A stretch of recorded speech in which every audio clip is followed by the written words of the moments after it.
So the plan is to just start it and get a short log as long as it's running, and then go look at it.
Nothing.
What if I missed something here?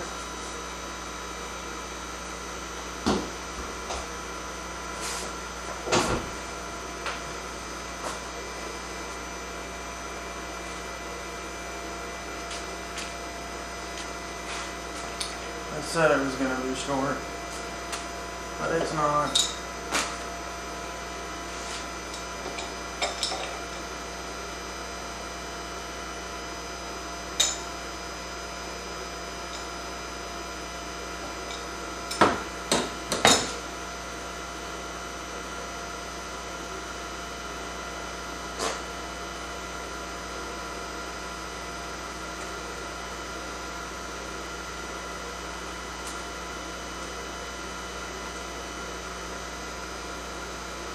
Pretty sure it's working.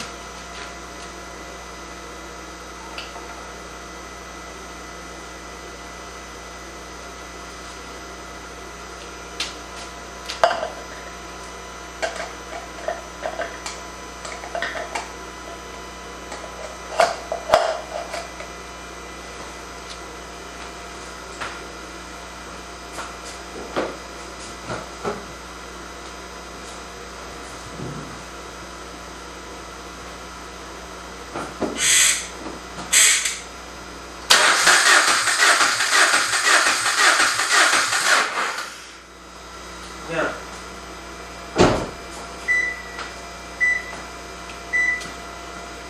We got oil flow this time.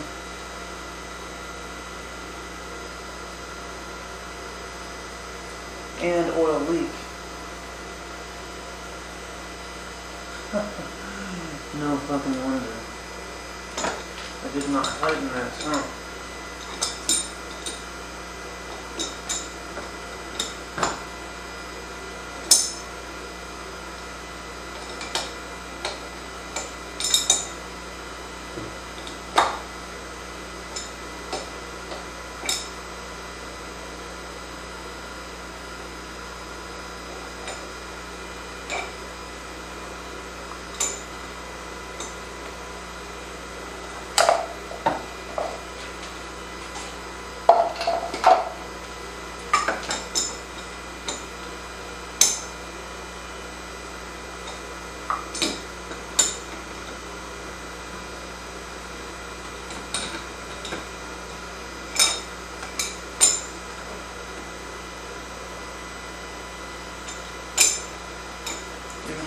That is way too big.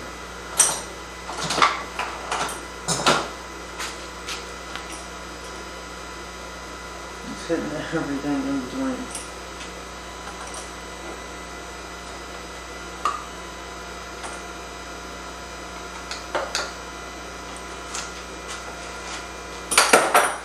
Maybe that's why I'm visiting the pressure building.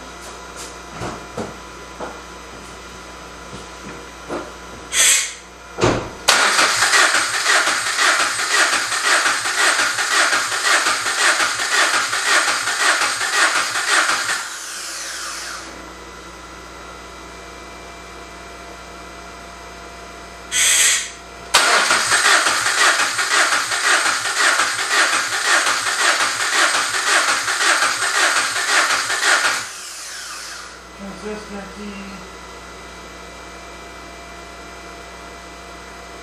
That's it.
hard to focus.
charge up. There's a decent amount of oil that's right out. Because that wasn't tightened. I think it's fine now though, but we're still not getting synced. I was about to say, is this thing still fucking recording? I go inside. Anyways, here we are. And the resolution for this issue, as much as I hate it, is to pull the plugs. But I think at this point, I may be able to actually overcome that. Just drop our motor mounts and then bring it up enough to clear. Which is why I came over here to grab that. We should be on point with the jack already.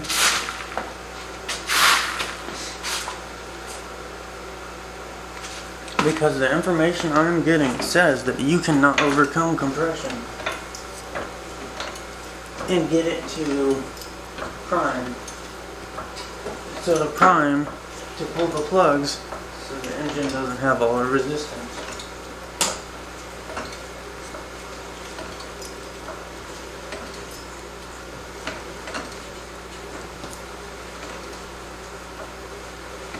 You know, I need fucking ramps at this point. It is not the time to go get some. Ain't no place open.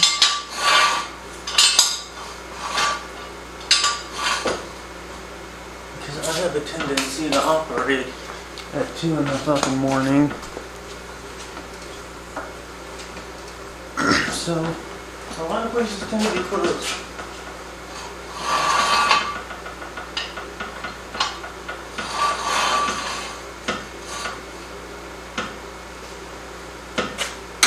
What is going on here?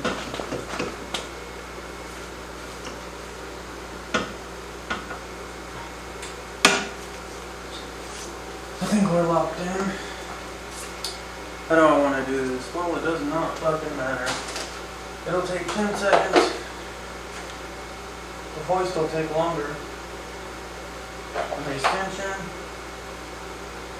4K, and some sort of tool.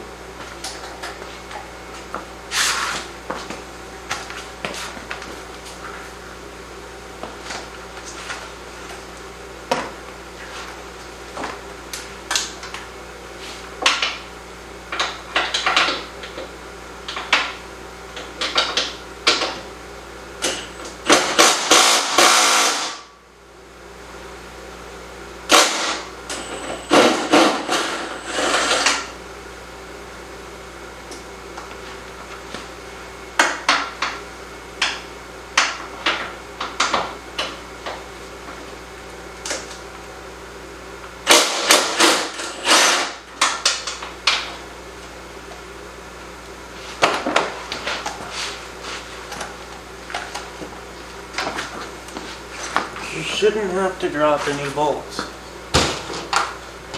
from bell housing. Oh, this is fucking yesterday. I was even thinking about it. I'm like, I'm gonna buy a circular saw, and then it's like, well, fuck, no, I'm not.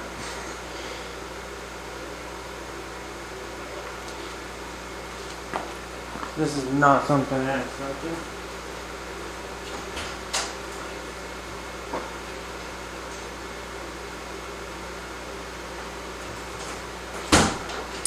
But it's gonna get done, so I'm gonna bring this all the way back. Maybe just fold it under there.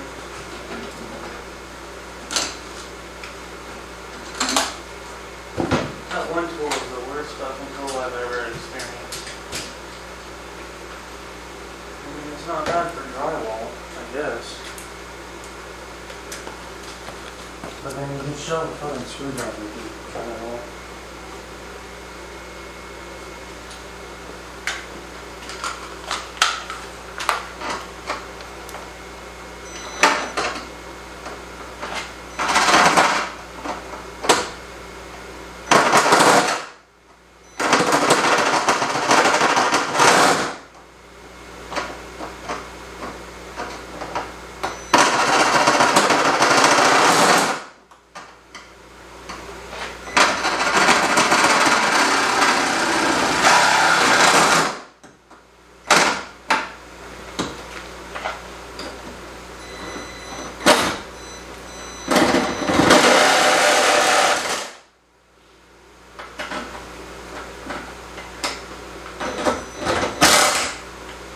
You know, a fucking handsaw will do way better.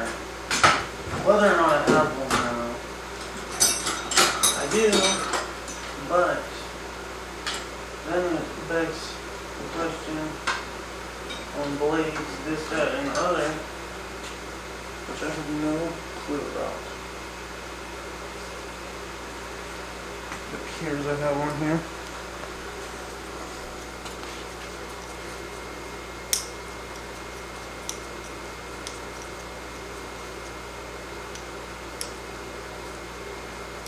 It's just too violent. Ironically, we're talking about violence online and how it's related to crafts. Like woodworking. People are like, oh, it's a beautiful thing. It's arts and crafts, this, that, and the other.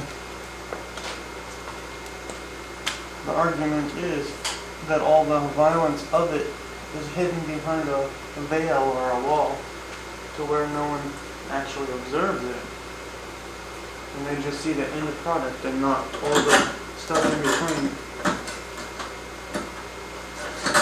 The trees that got cut down and everything in between.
I need to get in there and go the other way, but that seems impossible.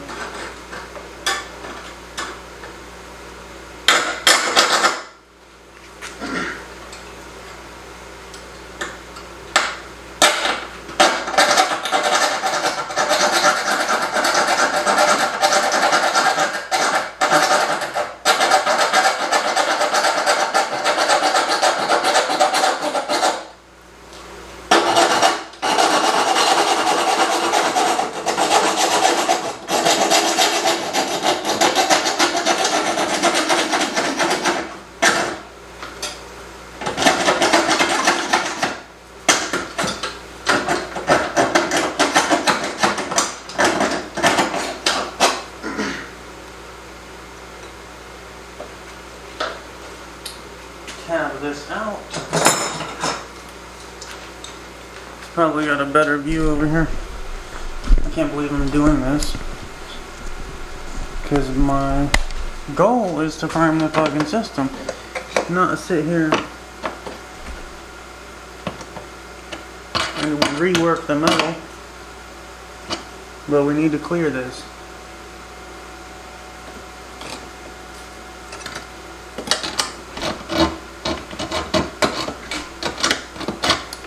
I guess we may be breaking in the power tool. I need a rotary disc, honestly. Which is what I'm getting.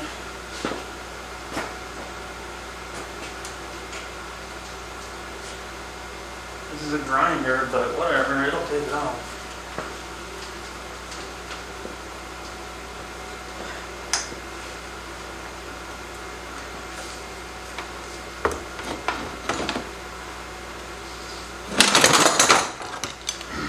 You fucking shit. And see. I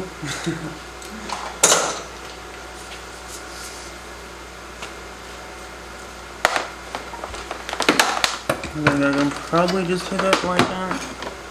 Maybe. Fuck. Those clippers will actually take it off. Sitting there thinking about it. If I can just snip that off.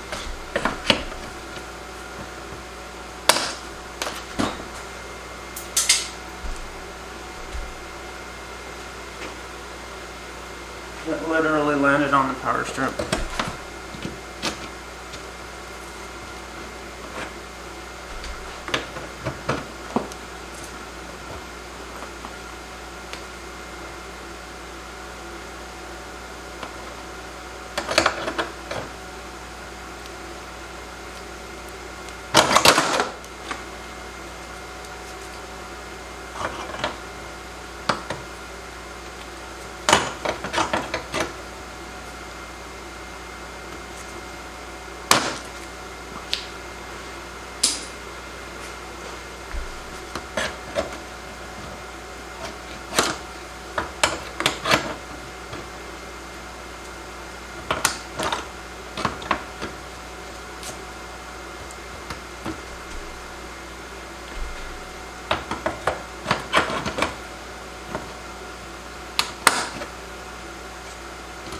You know, they love a good story. The whole news networks or whatever bullshit. See, I can't get that angle to actually do that. And so if you tell CNN or something like that, some story about being abused, they're gonna eat that shit up. Because most of CNN is a bunch of women. And so the concept of abuse is a bit different for men and women. For men, it's like actually being violated. For women, it's like getting hit. But men regularly get hit by each other.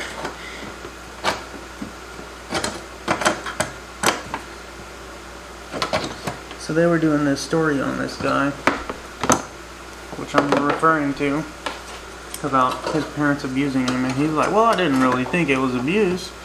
And they're like, oh, it's abuse.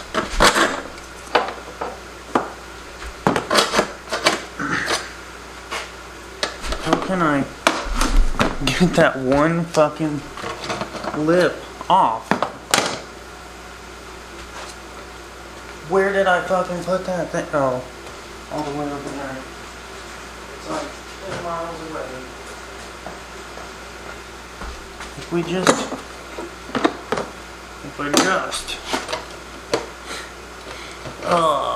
how much? That's way too far.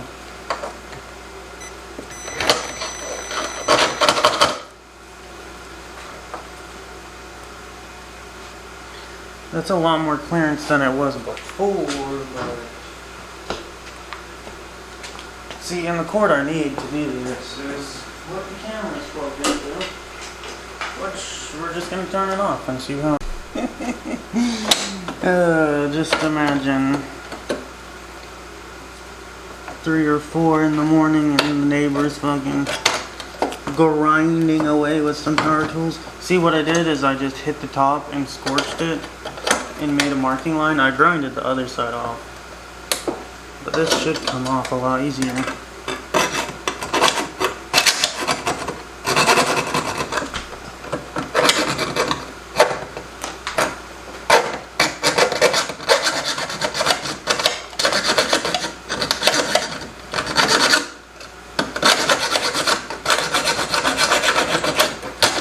See, it kind of just peeled off. I just assisted it with the handsaw. And then I wanted to file it down so we don't have a fucking aggressive edge.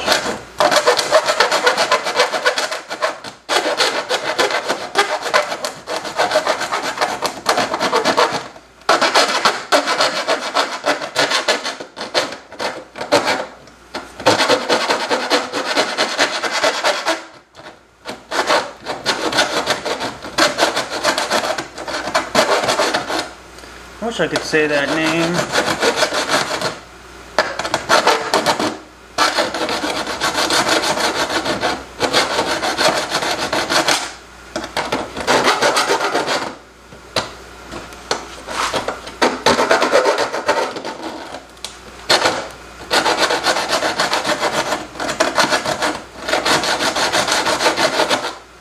but I can't endorse them or advertise their business or any of that shit. You know what, a little bit of oil on this will go a long way.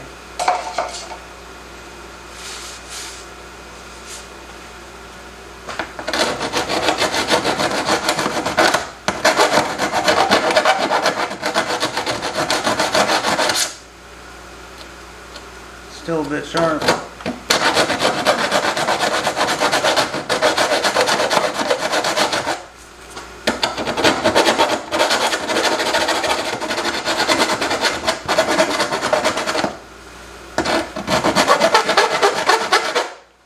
Being a descendant sucks. In all honesty. Oh, fuck you. Someone who wrote those fucking things. Memoirs or some fucking shit. I don't know. Whatever. It's got nothing to do with anything, and I just don't have anything else better to think about. How much flex can we get out of this? Honestly, we only need to come up about 3 inches.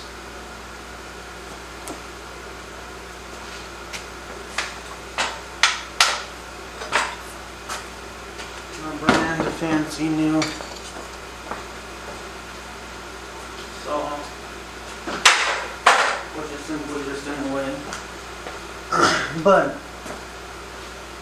hopefully we can get a shelf up over here, so things are less in the way. There's 2 ways I can really go about this. The crane, pick the engine up, just grab the hook, and then hook this side in, bring it up, which is probably the best way,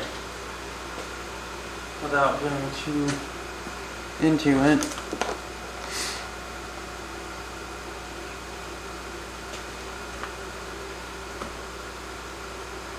How much flex does it have? We have to find out. That's the real thing.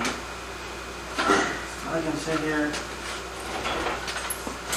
and calculate everything, but honestly, if I can't actually get some valid information, data, whatever you want to call it, then we're hopeless.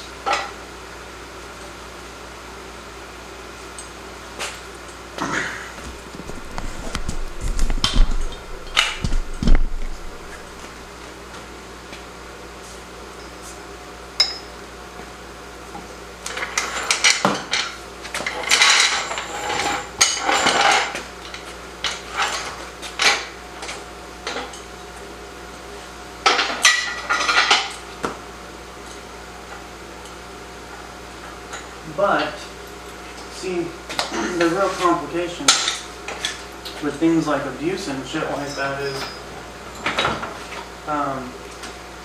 it's the same thing in like bad relationships with a partner. You used to, this is how I should be treated, and so this is normal. Then you forget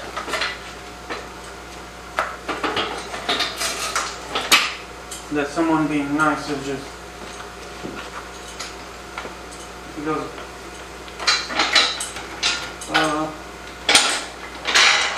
what is the word that I'm looking for? It's neglected. A good person becomes neglected at that point. And so you think you should be treated a certain way or whatever, but then it gets passed down and it could be polarized.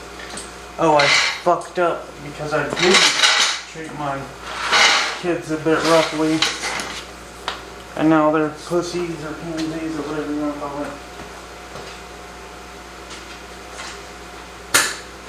They just don't have the courage that they may need in life because I didn't get a little physical with them. Demonstrate the laws of physics is the best term, which is what I call it anymore. Because sometimes You have to learn the hard way about physics. Because if this car falls on you, and you don't have a good enough understanding of physics to begin with, you could have probably prevented it. Someone could have. We just don't have what we need.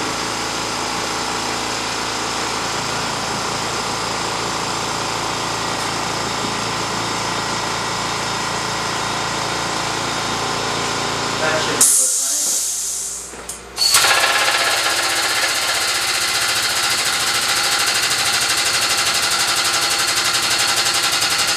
There's so much shit I need. I need an expansion tank for that, so that I can actually jack something up, instead of struggling to jack something up.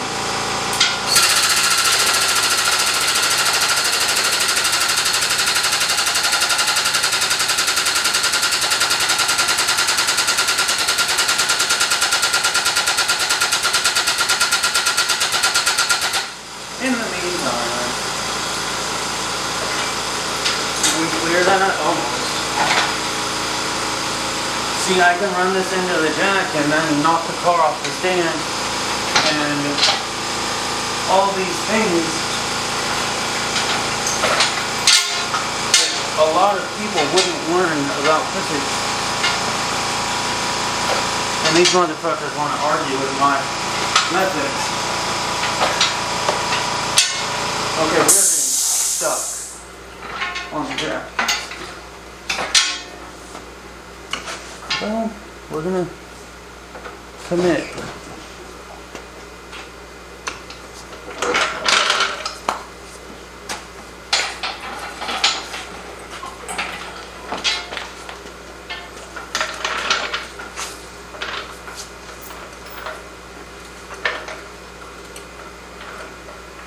There's a lot of things I've learned in a difficult way in this world that are not nice, but life-saving things.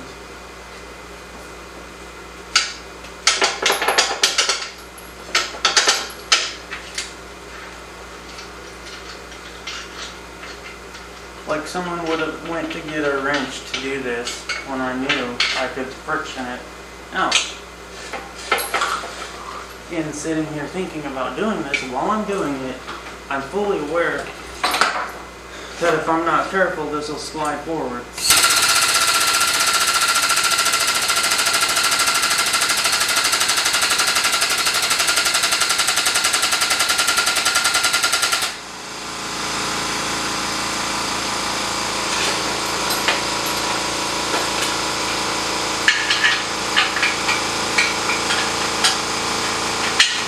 Because at that angle, without holding on to it,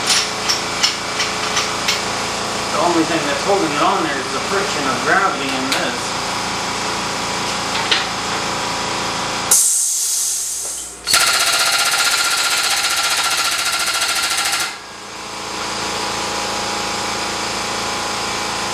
Anyways, here we are.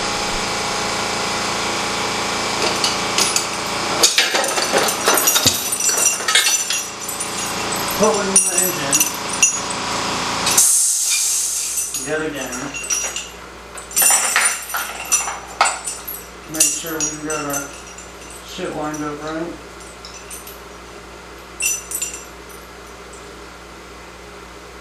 There it is. That works. What in the world do I want to grab? See, where we're sitting right now, if the engine comes up, this is going to flex, that's going to flex, and the exhaust is going to flex. This, it'll move up, but it should be enough to clear. It'll put a lot of pressure on here, but it'll be fine. The rest of it's the real concern. Think we are gonna pop that off.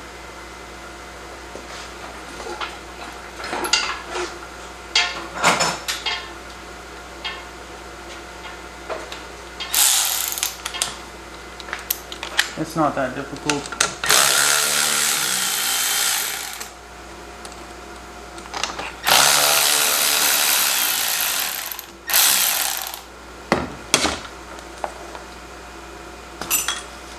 A lot of times too is just absolutely seeing people get fucked by pansies and cowards and shit.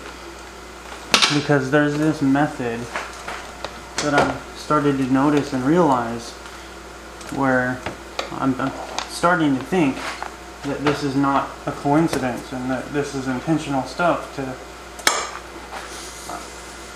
I wouldn't say demasculinate, but to blur lines of reality. And so, some may use tactics to coerce ideology, like abuse. It's kind of the worst of all, because it inhibits nature itself.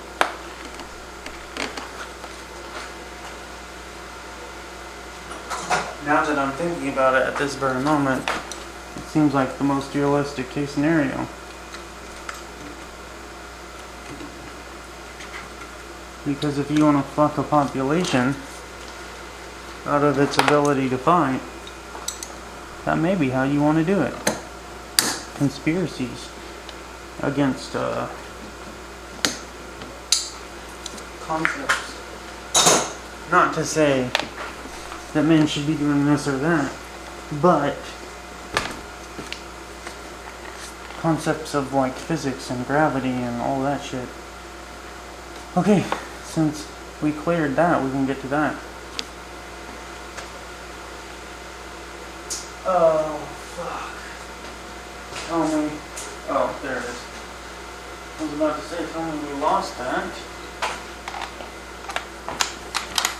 Well, I don't actually need that on there. I need the other one. Because that's fucking sexist. To say something's masculine or feminine. It doesn't matter. Because whoever you are can learn about physics. And the realities of it.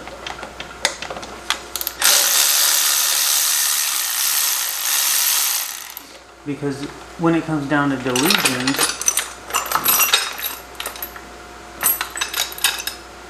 that's really where we're at with the whole subject.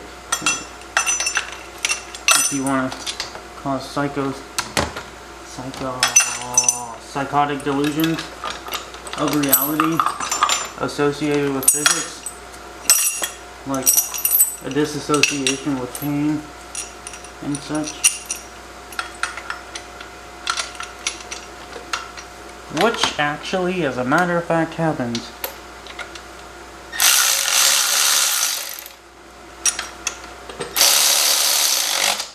Because there's like this embrace the pain concept and shit like that, which is so fucking corrupt.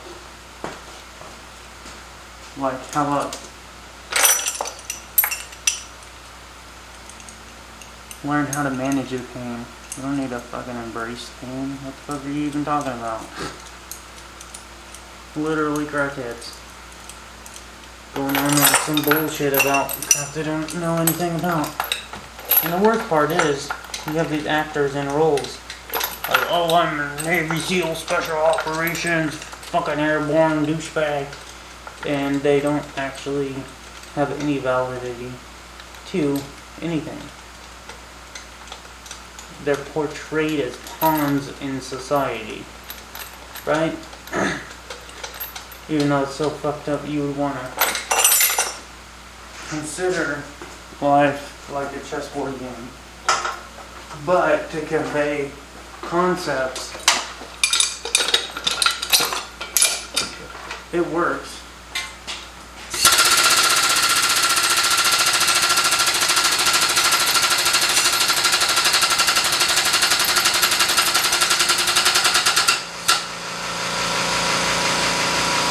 Let's not be accidentally ripping the entire half of the case off.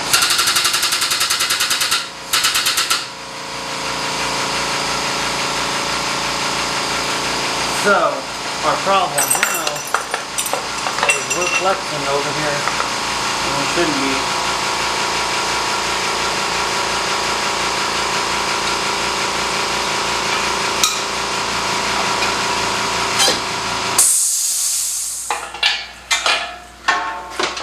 Which follows the hard lessons of shit. Nothing's easy, to be honest. If you want to sit there and listen to some idiot actor on TV or YouTube or whatever that's disgruntled about whatever,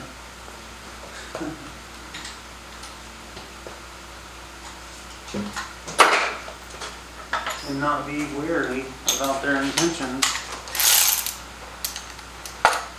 That goes back to the whole, the media loves a good story.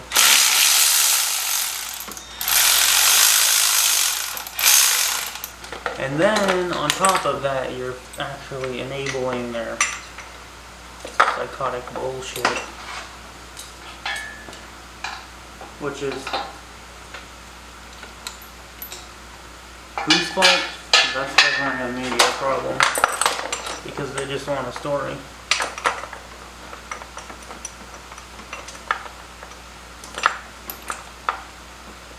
Come on, dude. You know, I can make these brackets. Make new brackets, maybe. I need equilibrium.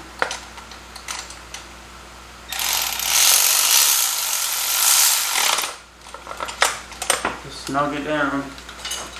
Just gonna pick the car up.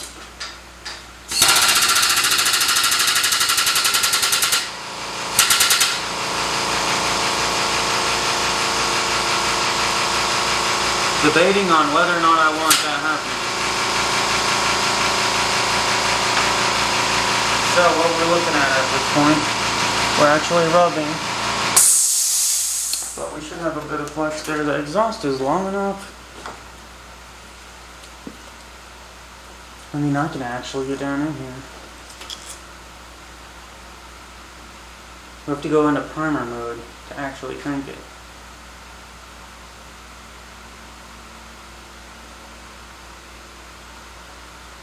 It said to watch the fucking cam angle to determine whether or not we have compression.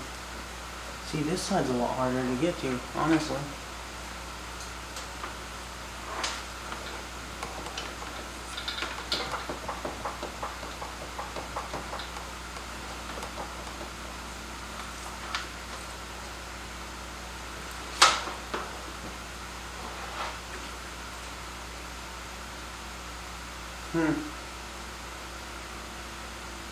You know, it could fall off the stand.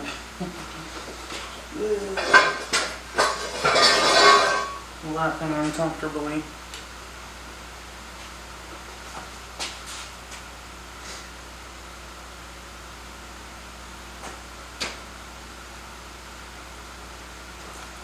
I'm debating on just doing one side here. So if I just do this side,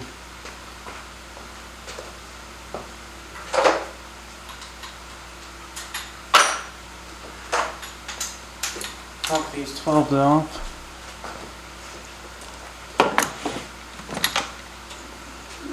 It makes me really uncomfortable, actually.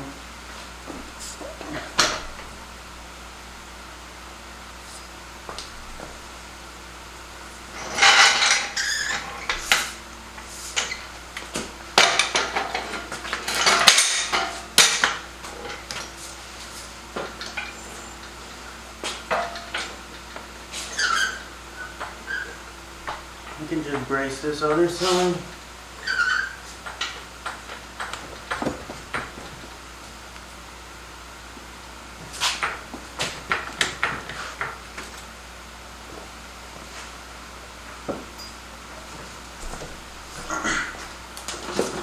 Car's not moving now.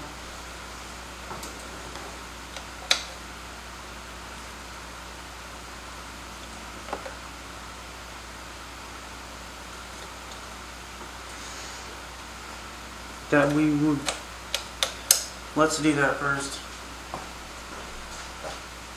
Disable that shit.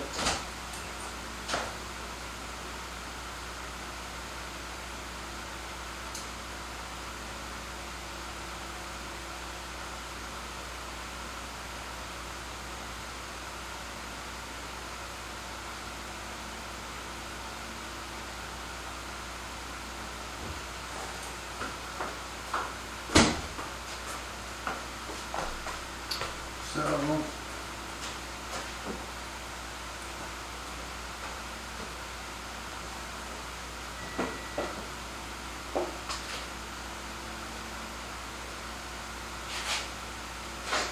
I'll actually disconnect these.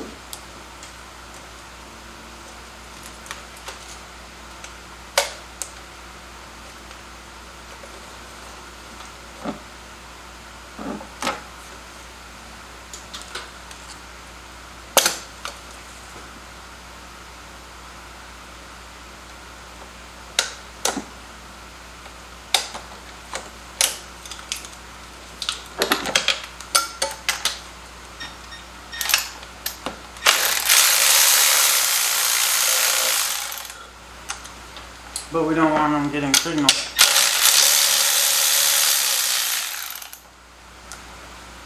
Because it could cause a short. And I really don't want to sit here fucking with fuses.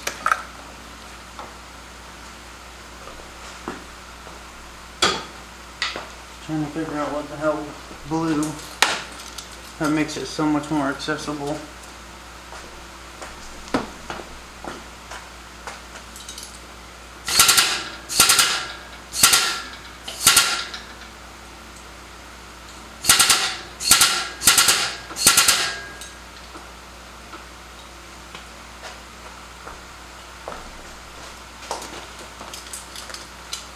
You can actually clear this.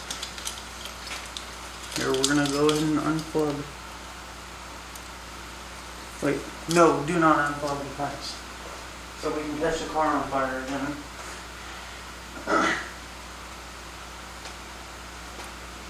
As much as I would like a power tool, I'm gonna say a ratchet.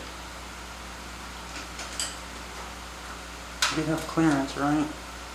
Ooh, no. I'm sure I could, but power tool maybe a good option. Let's just see what our clearance looks like. Yeah, I can definitely power that tool.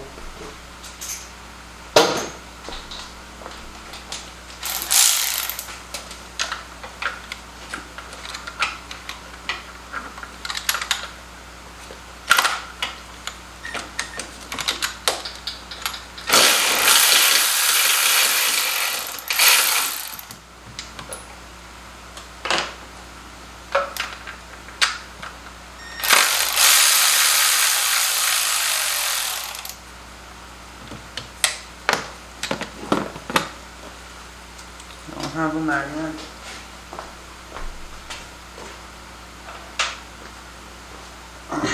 Sitting here thinking about the spark plugs and the size and all that.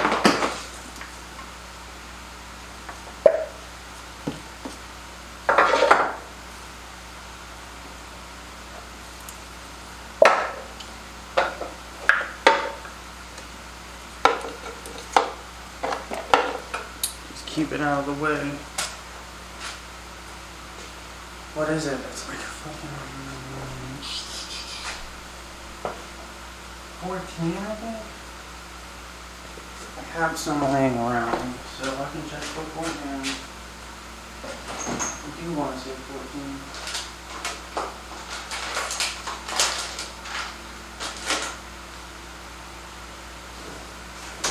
They have to be right here.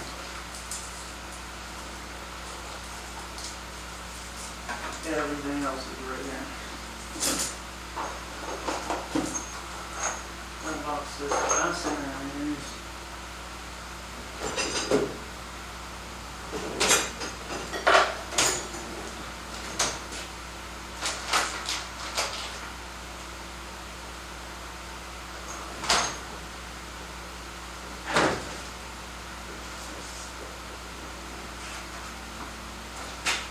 those plugs are still in there, so I can test it on that. Are you sure? Feels good to me. I don't think we need a full extension either.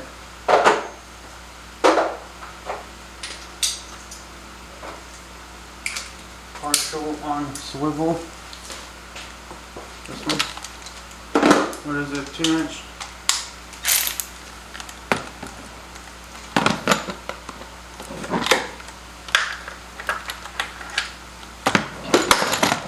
So get this in there first.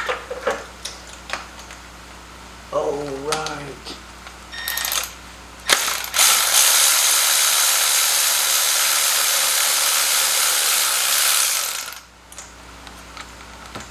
Pop that off. Hopefully it's not stuck to the fucking socket.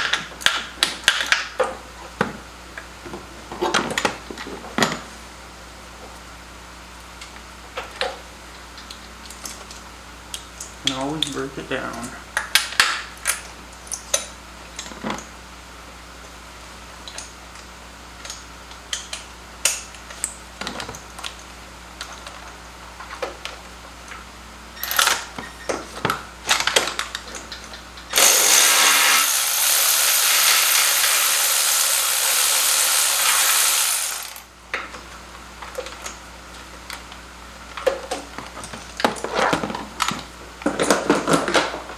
Okay, man, I do want to see this thing.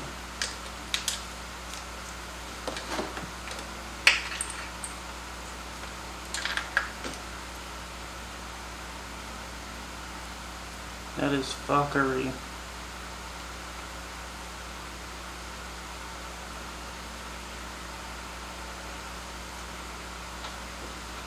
Now we can actually check compression here.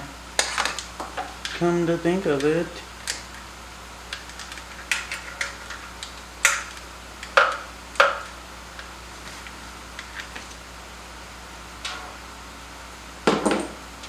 maybe we have gained compression. We didn't have it before, and then suddenly we gained it, and now we can't crank the fucking engine because there's so much resistance.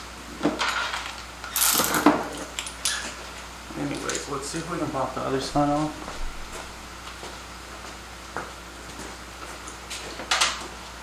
No, ain't no fucking way.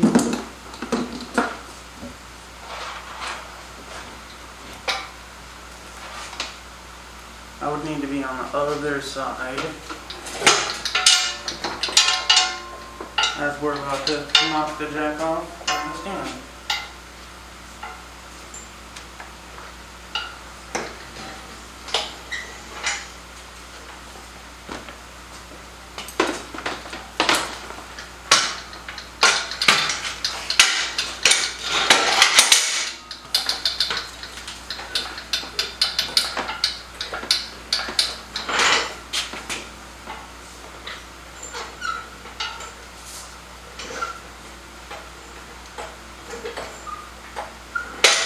You know, technically, this side should be further up.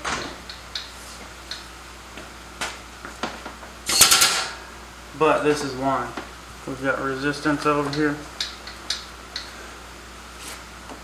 Lots of it.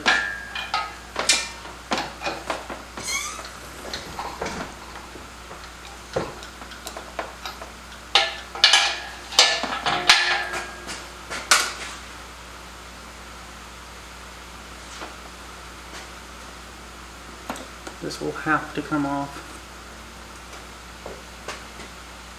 Alright.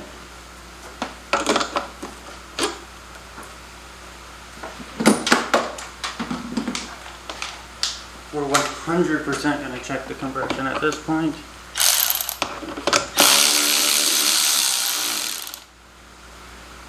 Well, that one's actually pretty decent, I would want to say.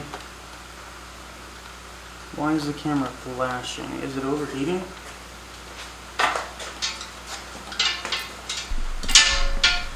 Yeah, apparently.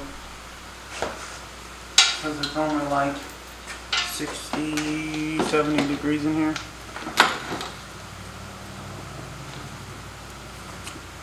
Okay, so I can pull up on this and it should clear from now on. Alright.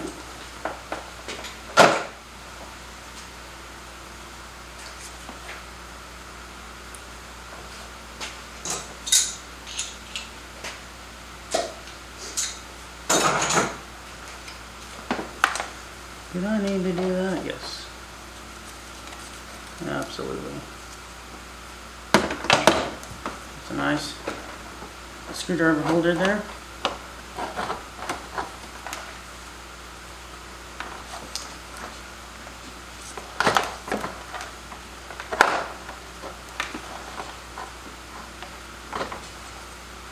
How in the fuck can I get this out of here? There we go.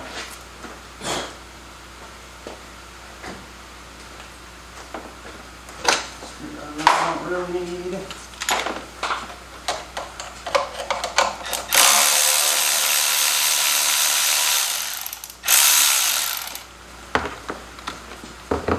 Let's see if we can get this off. Oh man, what the fuck?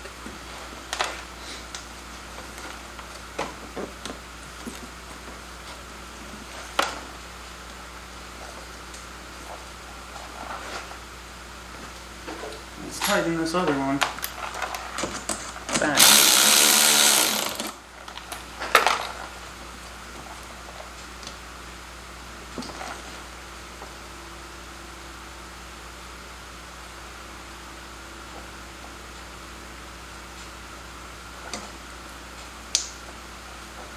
We're just taking this off all the way.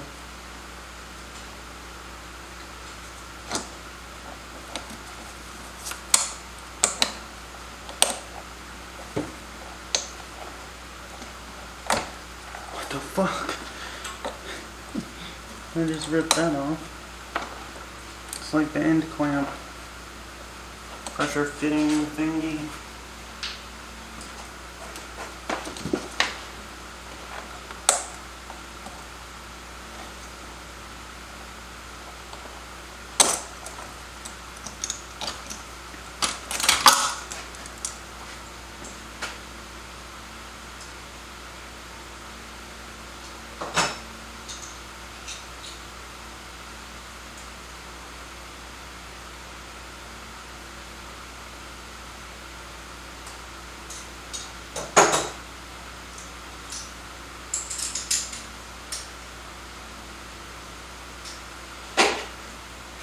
Can we clear it?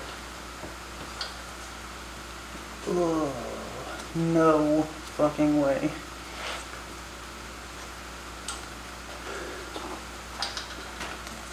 I could shorten that.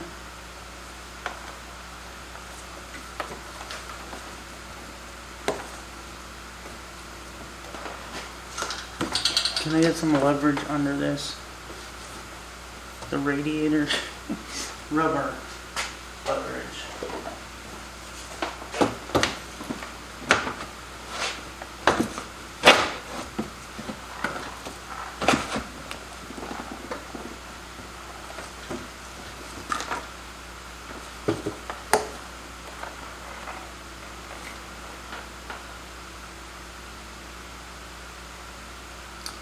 Let me think about this.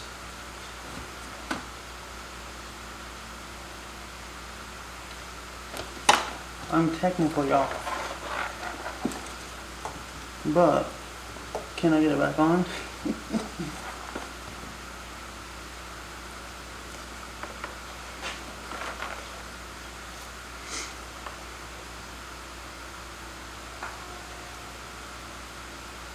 I want to clear this even more now.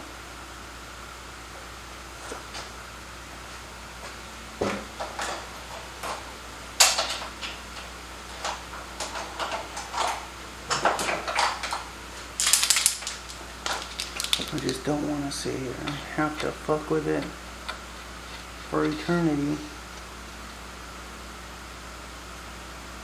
If we come across like this, it'll be a lot better, I think.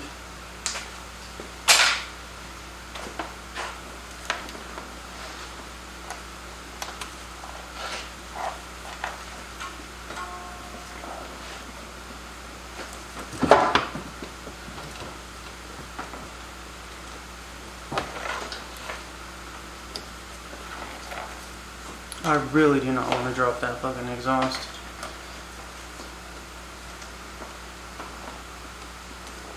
I don't have to. I can clear it with this and get that back on here. That was my concern, is I get this off and then I can't get it back on and I have to fucking tear everything apart.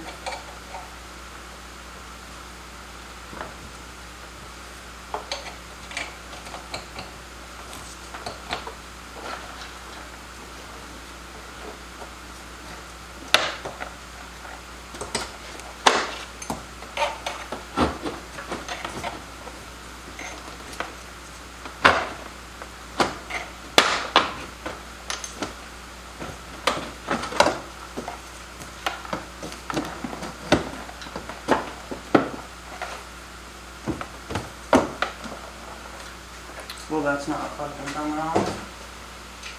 We're not going there. But we're gonna put that back on. Where's the clamp? There it is.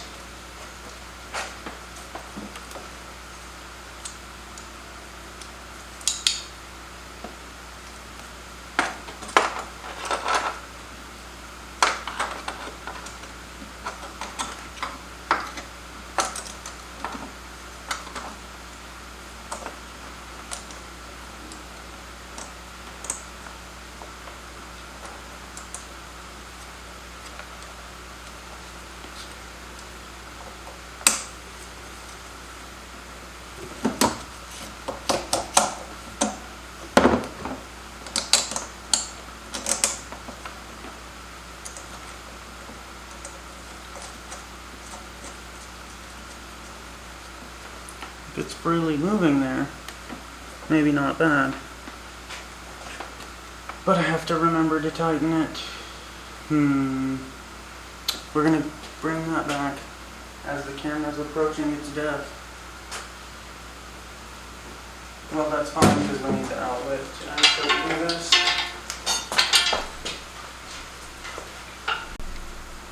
Okay, we're trying to shovel the fucking block down through here. 2x4, literally a block.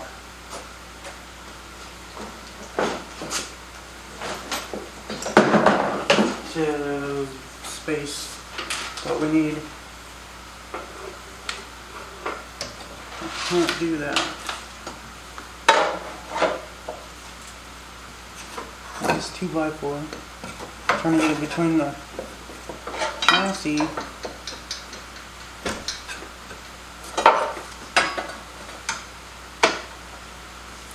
I think that'll do. Should I bring the camera around? Literally, right there. So that maybe we can get the clearance to actually get in here.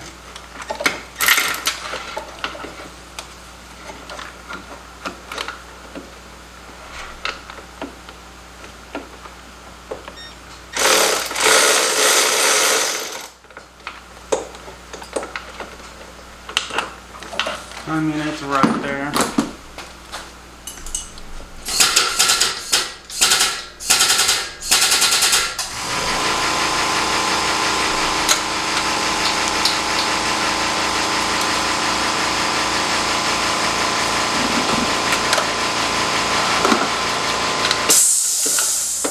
I think that's it.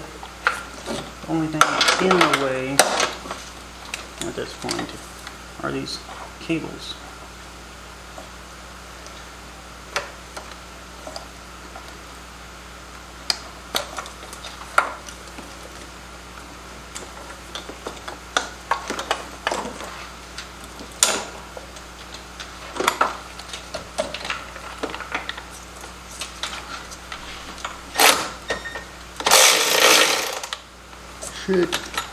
Don't wedge it between the engine and that.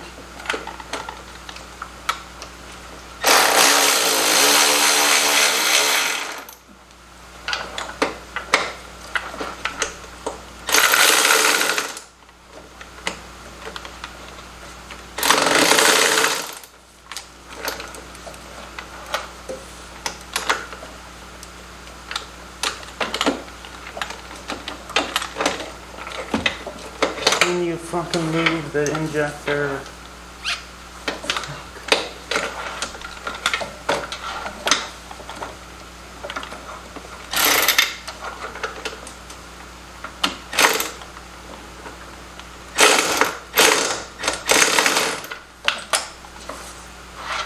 We're gonna get that on at this point.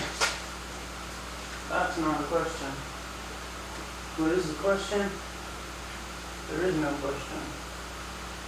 Here's my wrench. It's gotta be right here. This is where I put it. This is where it stays. There it is. It's under the pile of shit. Since you can't really see shit from there anyways.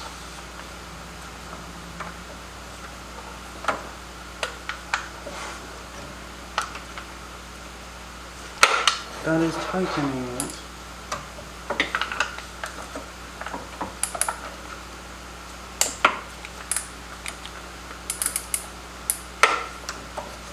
I think I can do it without this anyways.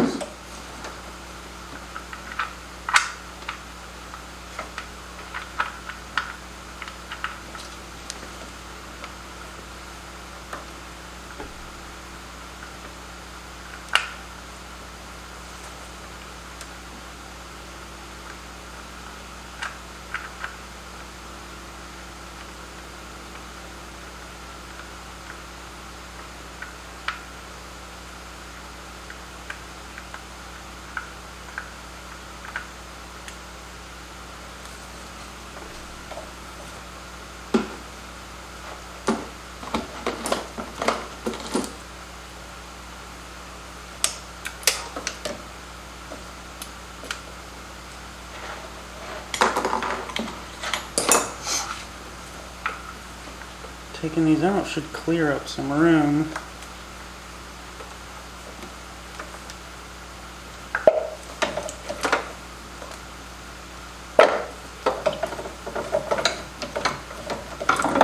You know, this beats taking the whole fucking engine out, to be honest. I don't know if you know how bad that sucks. Let's actually try to get a good picture of how bad it sucks. So here we are. This is the chassis and that's the freaking head there. And this is our socket that we have to get down in here. Do I have a freaking light? In improved circumstances? No, I don't. Because it's off in the fucking abyss somewhere. My fingernails are too long, and that bothers me. It's gotta be right here. Oh, it is. It was just under it.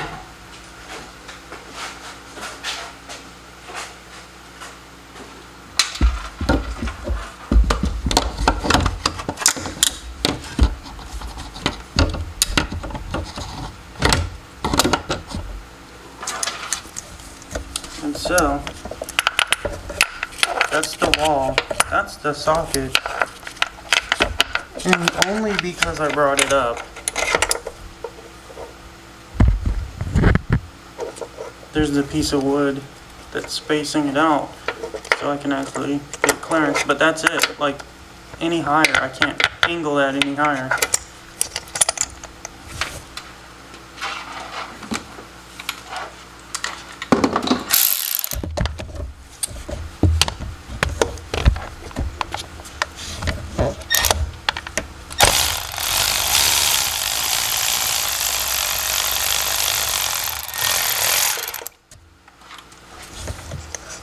Fortunately, we're lucky enough.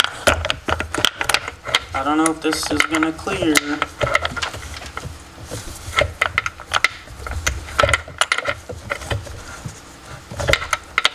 I would literally beat that down with a hammer to just get it up in here.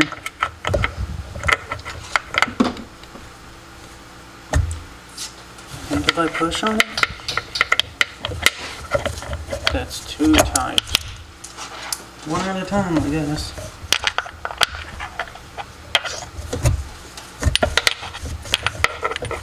because it's got to come off. There's nothing I can do about that.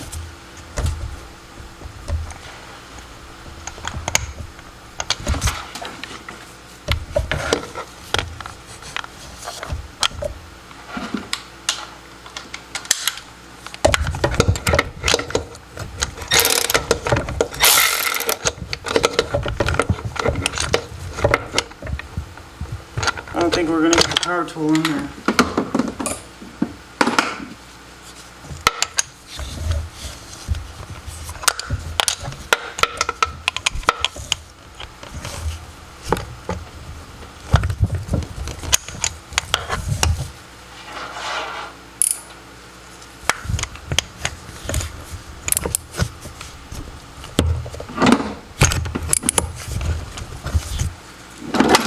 Crack it loose. Should be able to just finger it.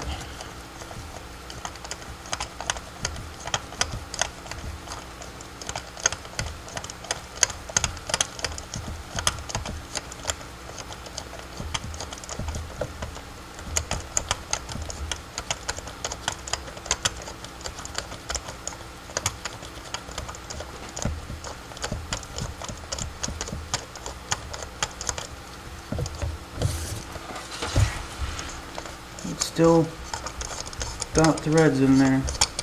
It'll fall at an angle when it doesn't.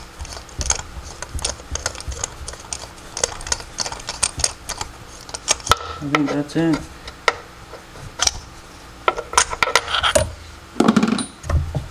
Honestly, I'm thinking about not even pulling this one out.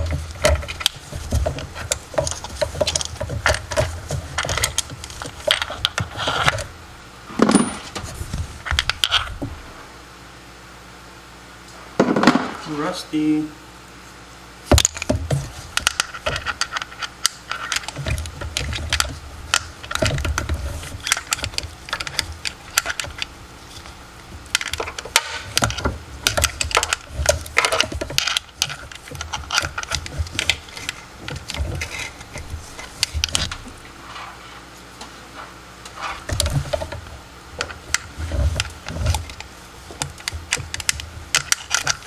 Can I fucking go in the hole?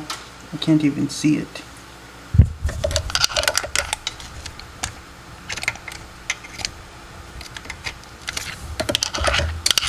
Did we not get it out all the way? No wonder.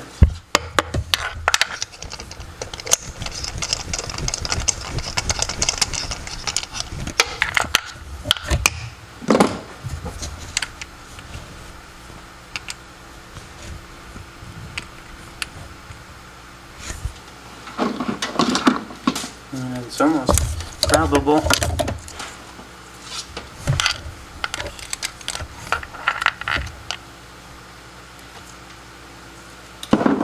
We have all of the... Well, that's all out. As these gloves disintegrate. I have food that I forgot about. I need to go flip it actually.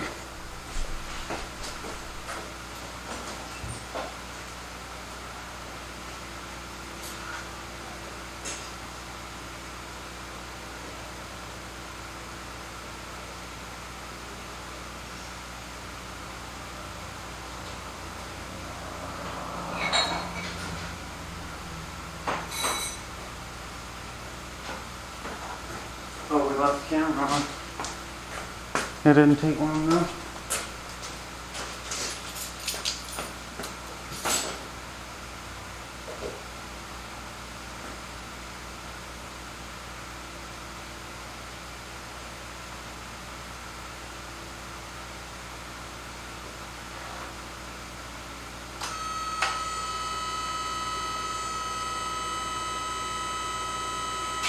Connect the ECU.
do want to drop it, but then I don't because that block's there. So we're going to.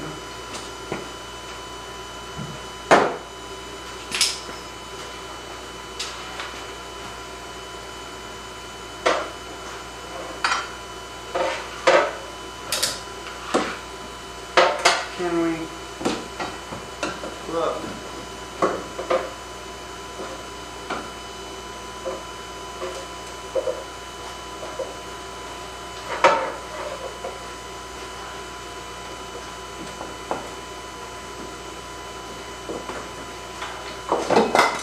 That works.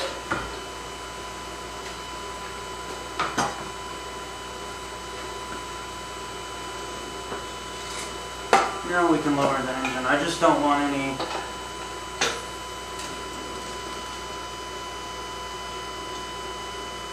abnormal things taking place.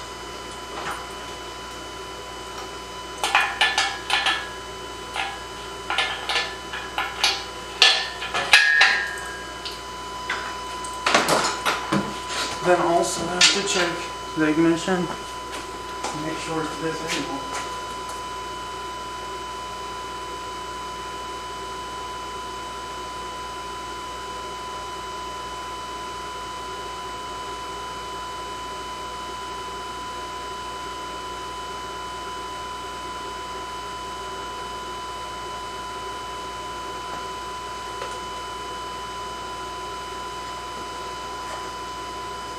Temperature, no oil pressure.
We're gonna let things charge, cool off, whatever, and come back for my next trick.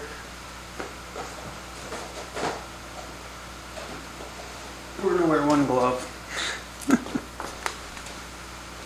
You know, I probably should have fucking put these in there before I drop them, but hey.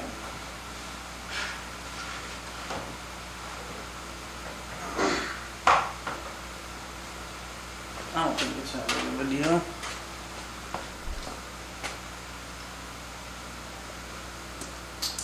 I want to do the difficult side first. So.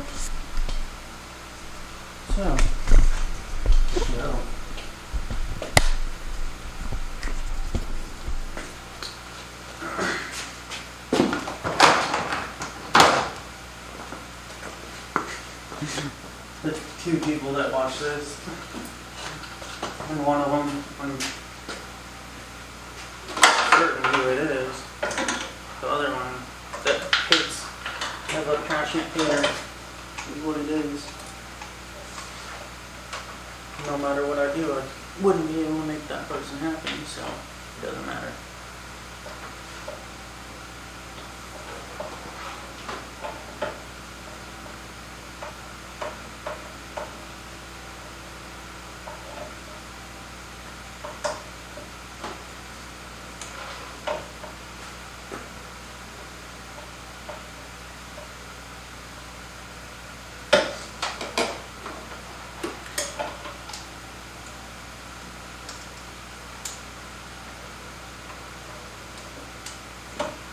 Hey, we have it connected.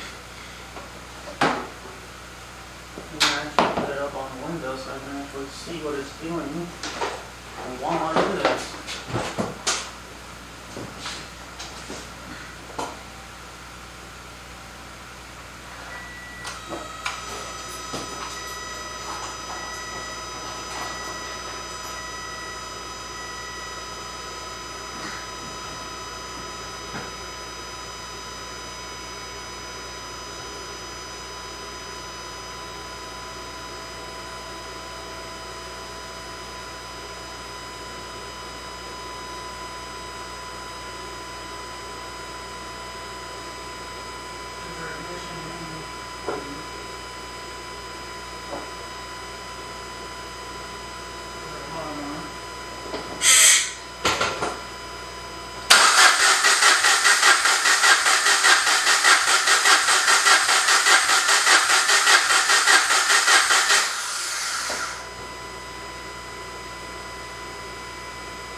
So it takes a minute.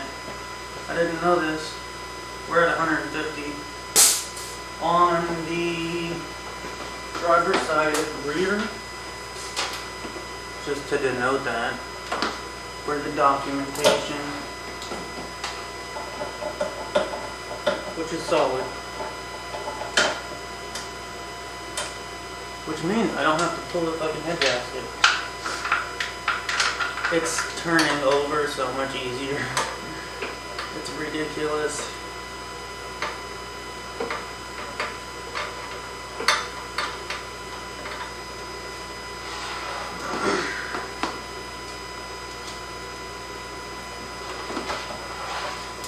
Make sure there's no numbers on the gauge. And do it again. 150 on the driver's rear, now we're doing driver's front.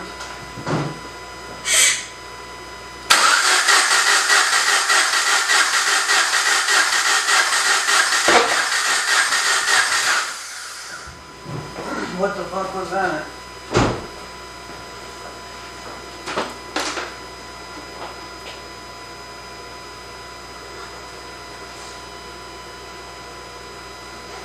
What the fuck was that?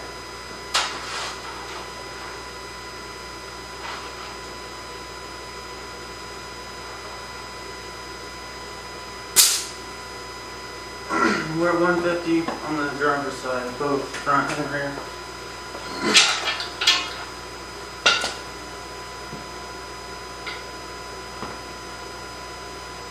What the fuck was that?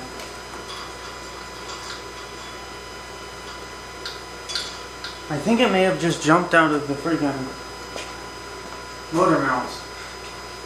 In all honesty, without getting way too overcomplicated an issue, I can't just roll under it and fucking throw these in. Or can I? Well, I'm going to. Because I can't get there to front, so I gotta do it over there.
So if I go under the tire, it's not too bad.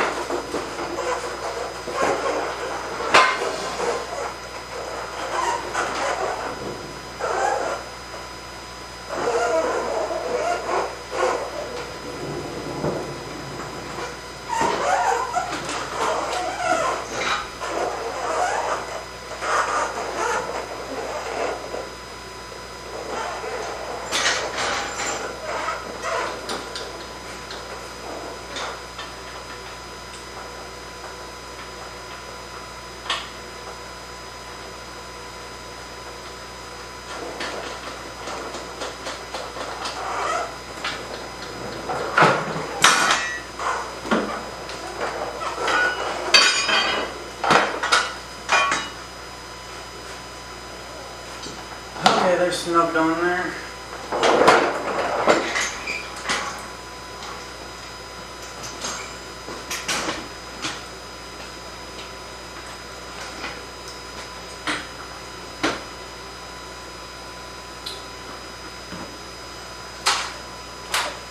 Let's do this side again, I guess.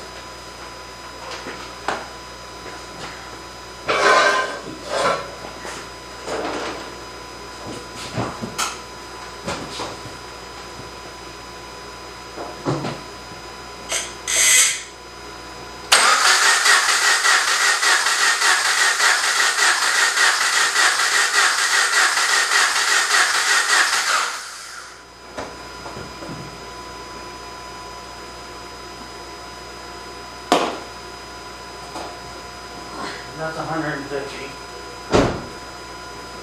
But we're not getting an oil pressure reading. Whatever. I never do. I'm pretty sure that thing is the oil pressure sensor just doesn't work, maybe. Or there could be a problem there.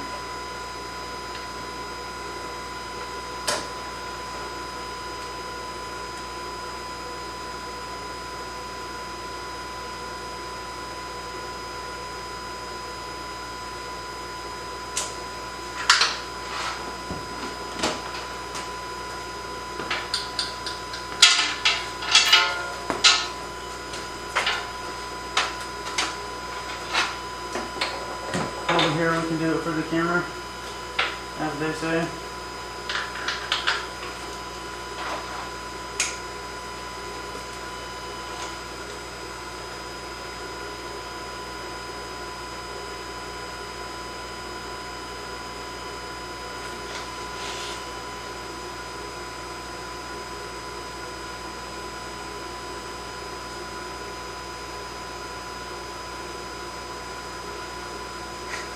Fucking Subaru.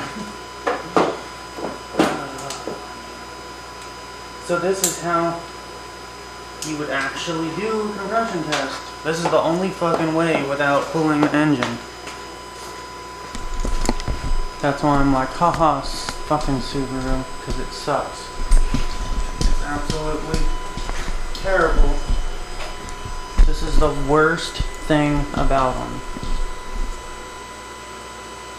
I'll see what number we get to. 150, I'm thinking.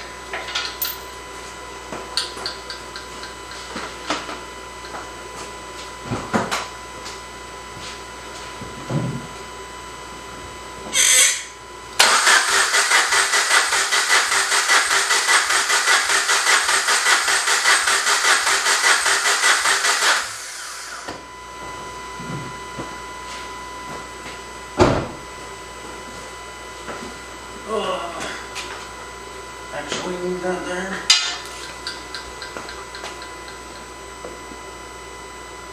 I mean,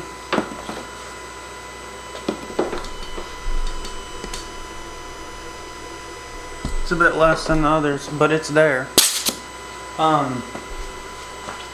So that confirms that the piston rings are sealing and that the head gasket's good. So we don't need to actually tear the head gasket apart if we do actually pull the engine.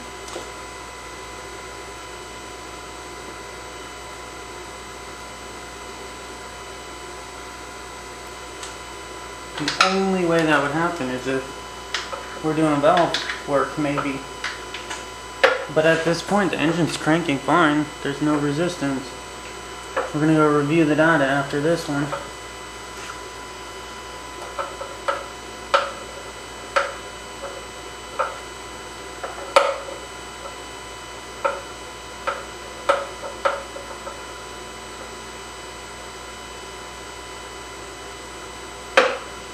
Can you go on there?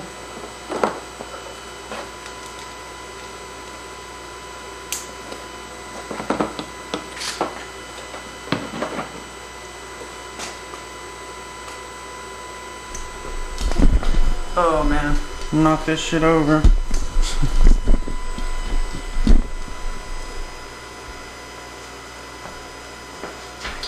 Ooh, I love painful ankles.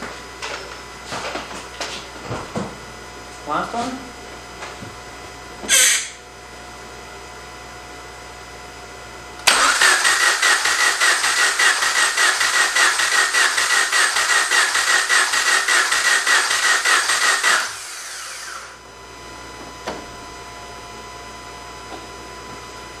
Everything's there. Maybe I do some pre-cranks.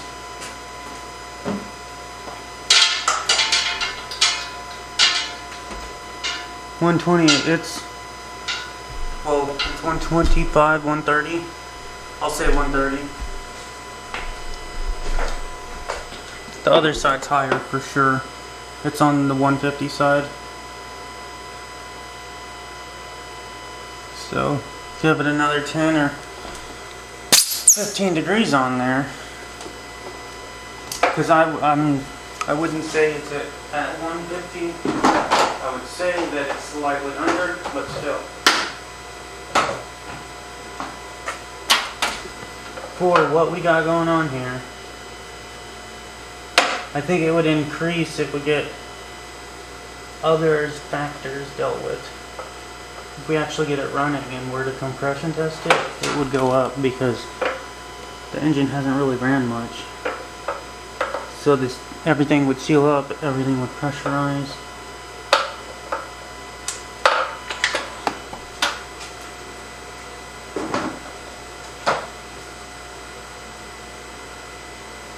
I can put that on the freaking oil pressure sensor.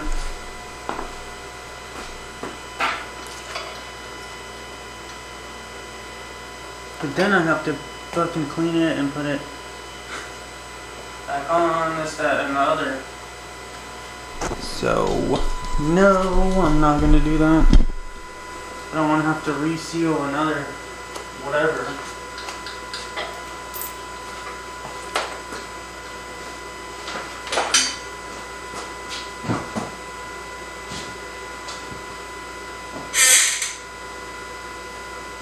You gotta look at the valve.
Alright, let's get that prime data and see where we're at. Then we have to drop the motor mount bolts, get the plugs back in, get the igniters back in.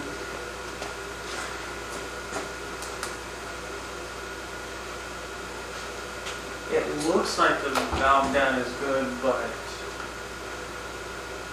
Beta 2 is 2 degrees idling, so it may have jumped.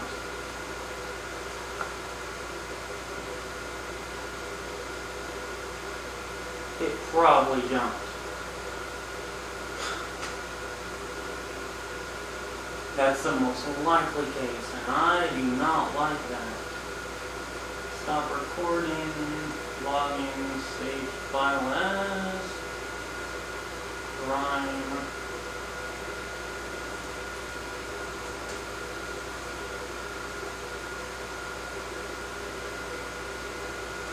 February 14th. That's how far off we are. Let's go run that data.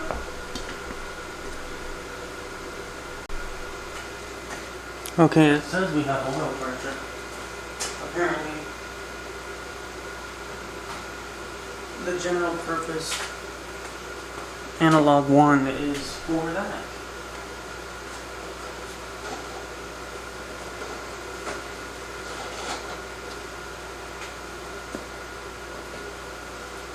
And that was early pressure, not even the later parts of the data, because apparently the log is way too big, and then this, that, and the other was a problem.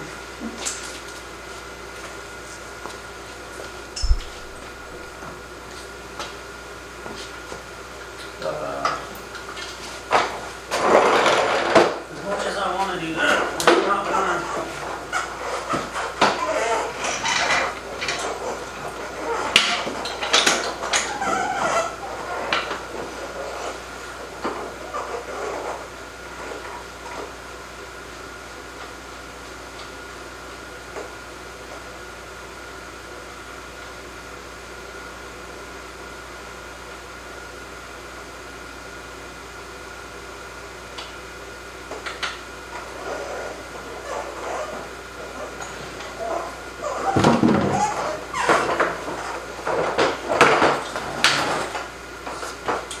When we do put this back on, it will not have the hoist attached anymore.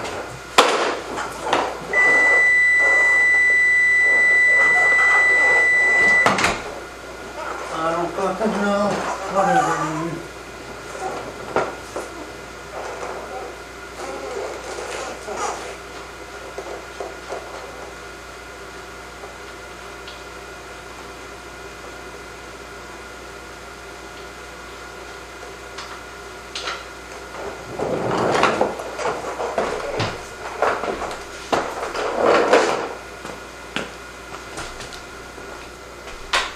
Now what?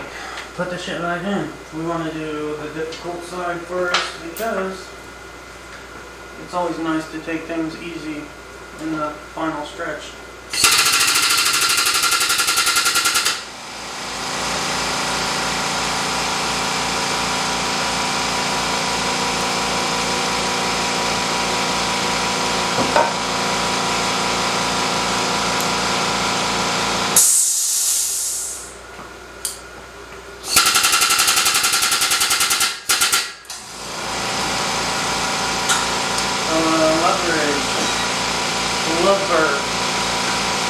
Loving the lovers on Valentine's Day is where you find leverage.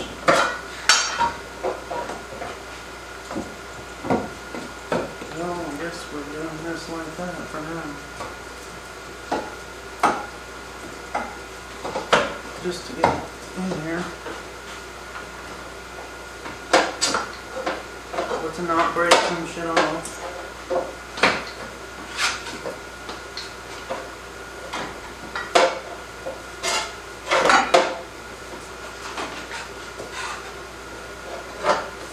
Okay, well this spread is better. Let's just get them shoved in there.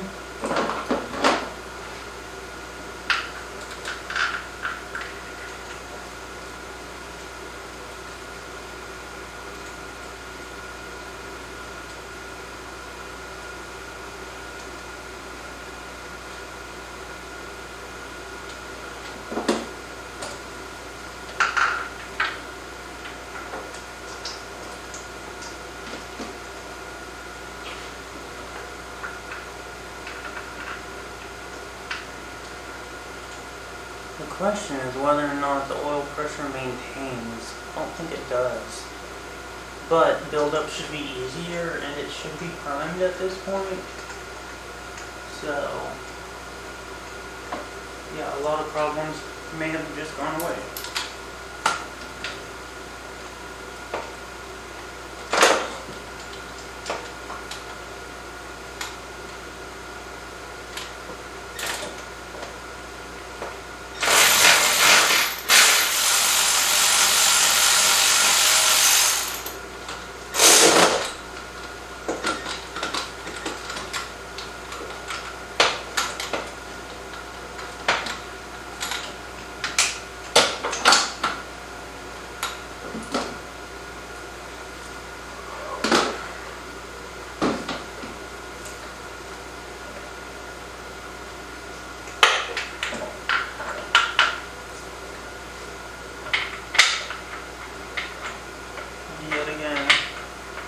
See, they made an invention here to be able to do this, but they're fucking idiots.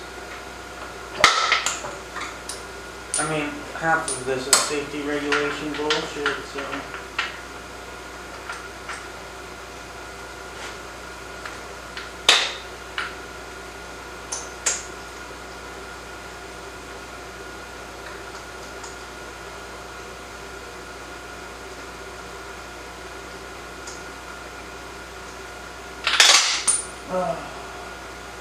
Why in the world? This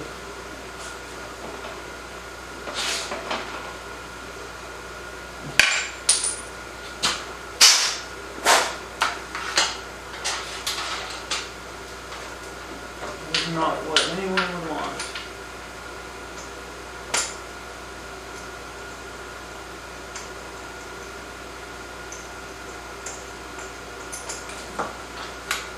See if we can do this. No. Oh, but I can without that.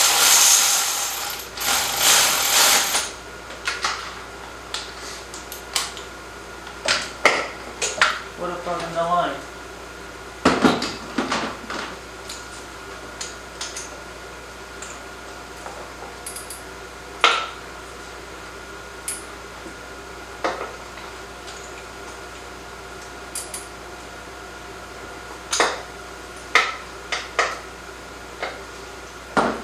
Pull the socket off of the fucking extension to be able to actually get it out. Because there's not enough room. And I can't grab it because the space is so tight. There it is.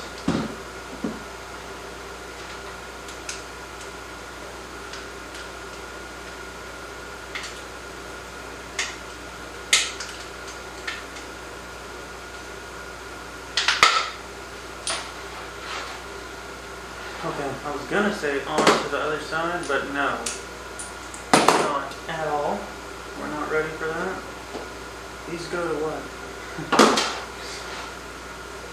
It's your mom, that's what they go to.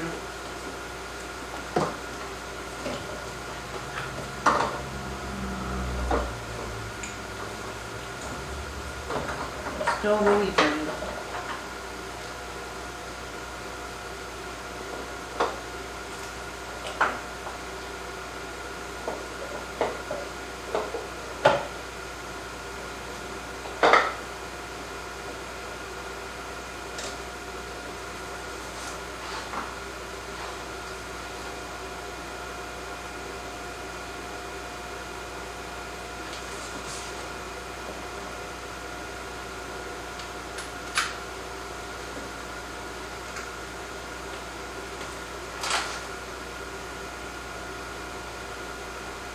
The reach around is way better.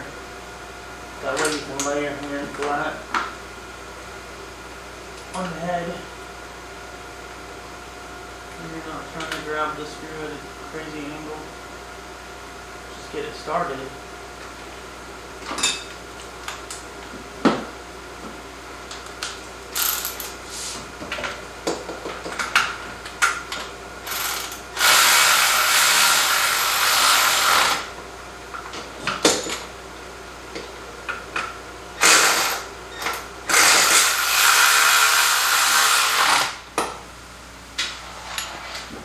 This is not a fucking Porsche. Although the Japanese may have been inspired by the Porsche, it's actually an insult to anyone with a sense of engineering background. That's like calling a Ford a Chevy.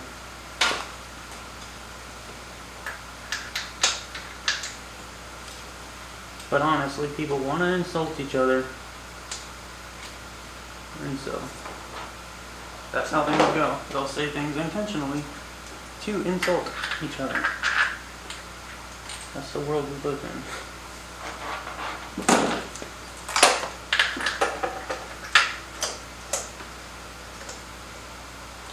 See, there is more space on this side. What it is those fuel lines and stuff.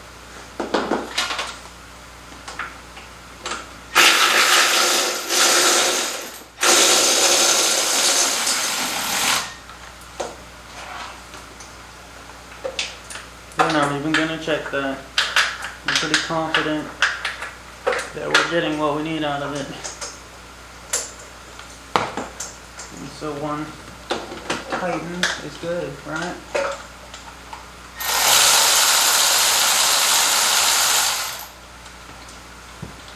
As we get stuck.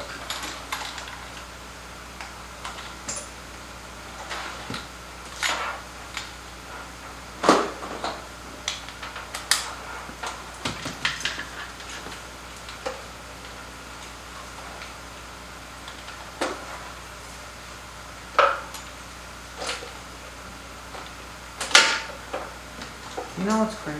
People are like, oh, I found success being a terrible person, and you should be too.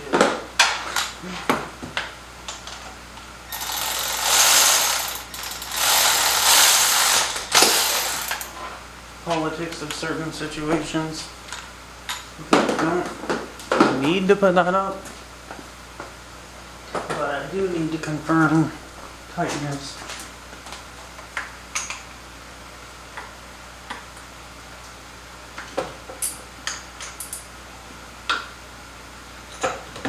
Because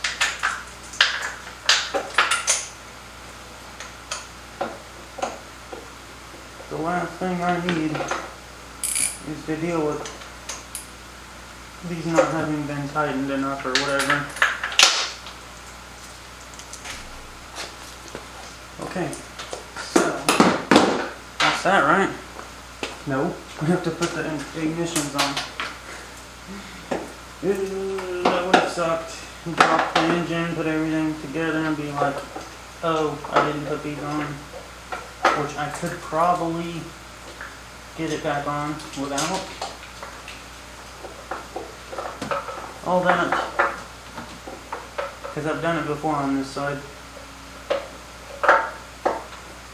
Where I've had a terrible time trying to check compression. You can just hear this jacket scraping on the car. At this point, I don't really give a shit. Because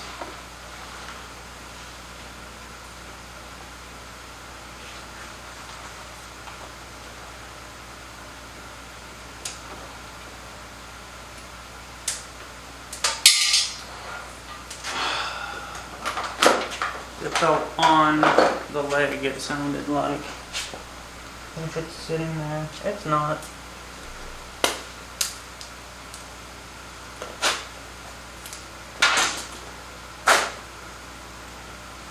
This side's a lot more difficult because I can't really do what I was doing up there.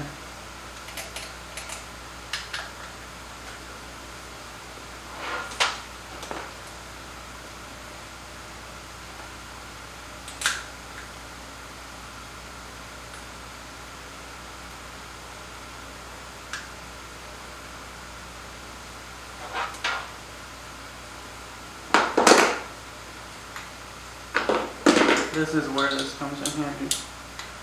Our angle adapter. So it gives us a little bit of extra length and whatnot.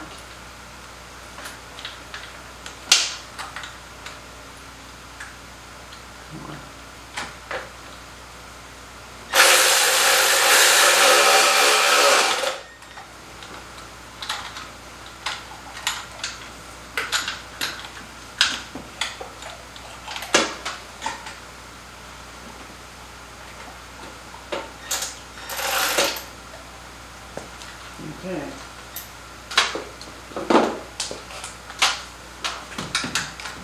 You know, one of these days I'd like to replace the window.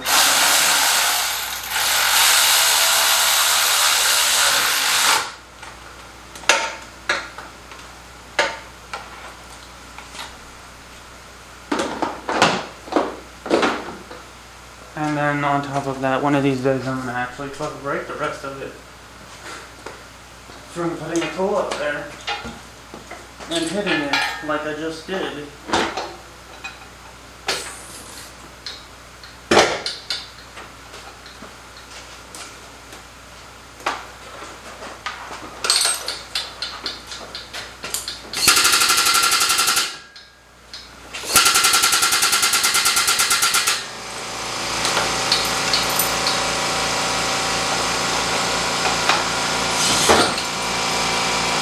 like this side is not in.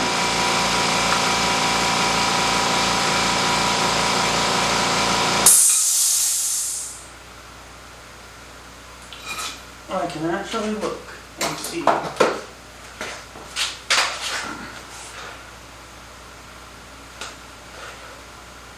It looks good, but it's not.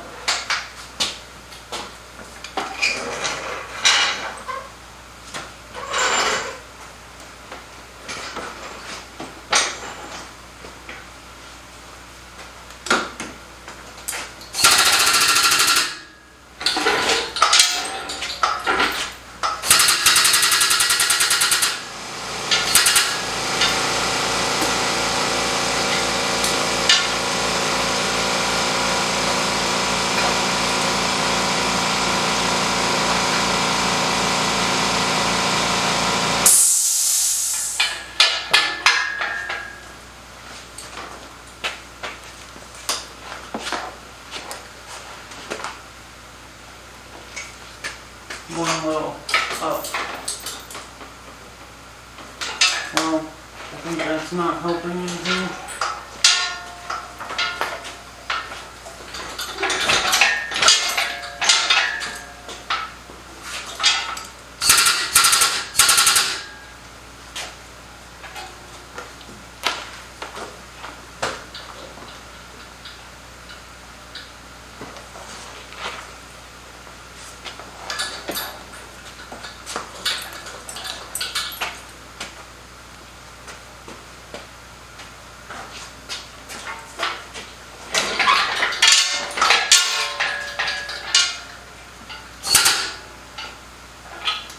What it's doing is angling it over.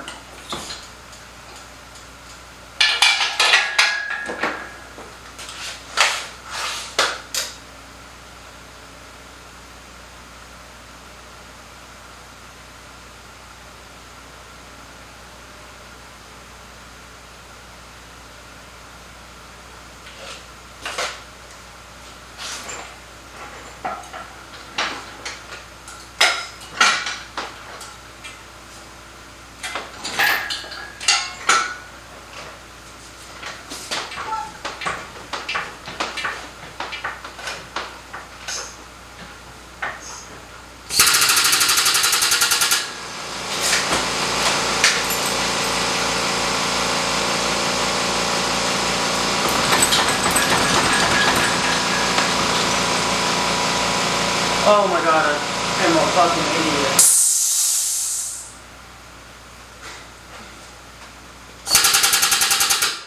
Fix this block that I put over here.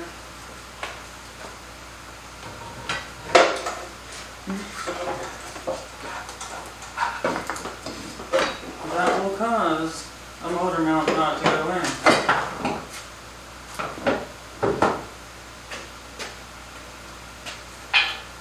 I'm like, this engine always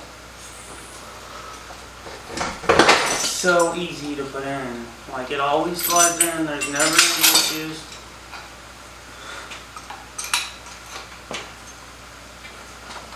I could have got ahead of myself and got up under there fighting with it all day long, and then come to find out, okay, look, there's a fucking 2x4 in here that somebody forgot about.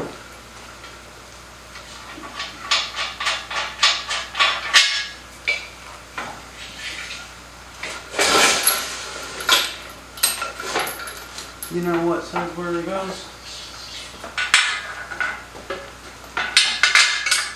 Your mom.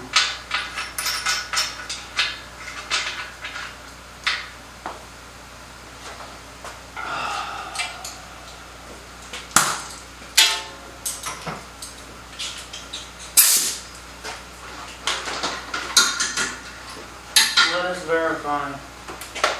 Ignition coils are on the driver's side. Ignition coils are on the passenger side.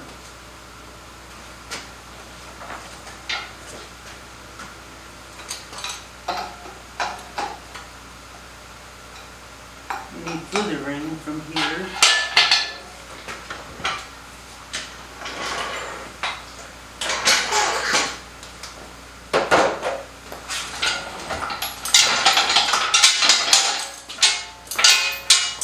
remember that time I was like, I have to move the jack.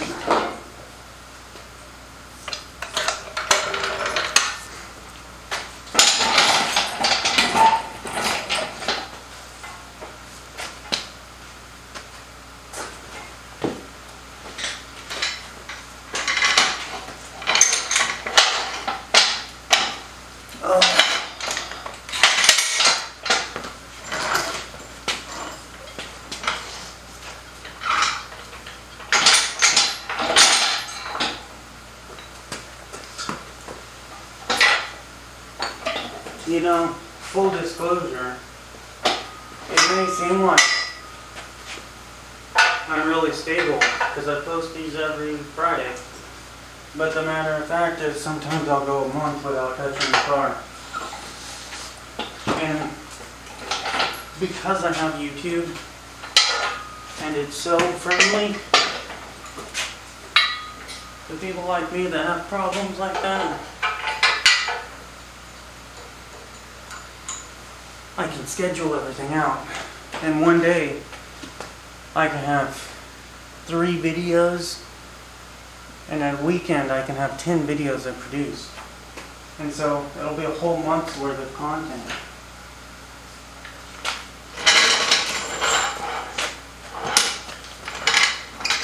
When sometimes it'll be a whole fucking month before I touch this thing. But it appears as though I've continuously been consistent with it.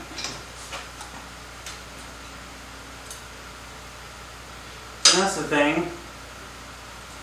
That's why I'm really doing things like that, is because I know something happens or whatever and I won't touch it for fucking who knows how long, 6 months. Whatever happens, I don't touch it for like 6 months, and then it's like, what the fuck?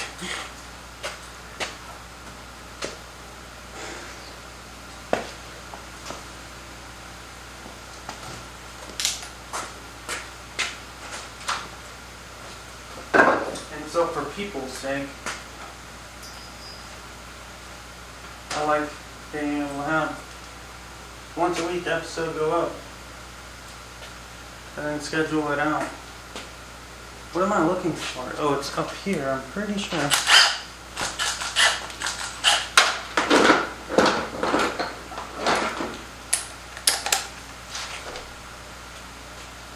It's just nice.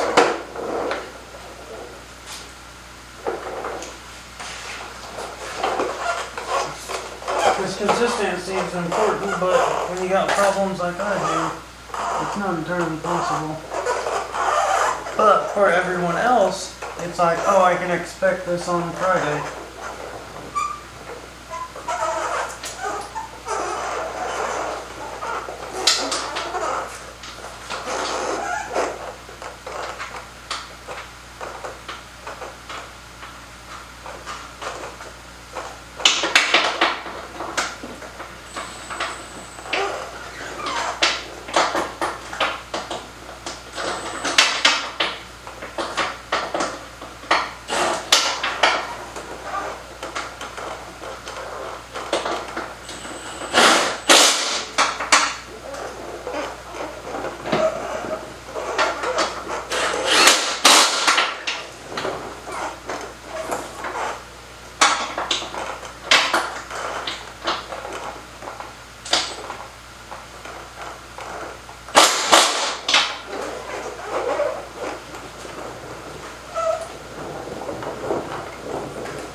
Honestly, I would have stopped doing this a long time ago if that was not possible. There's just so much that goes on. There's only so much I can do, there's only so much I can handle. And it's not even just the car. Life, other people, circumstances, politics, you name it, all these things can affect. let's just put this stuff up and then get what we need out of it. I think all I need is that 12 though.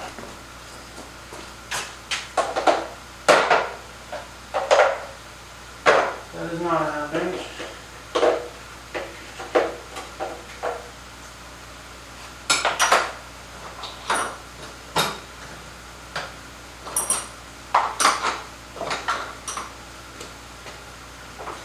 My issues are pretty fucking severe.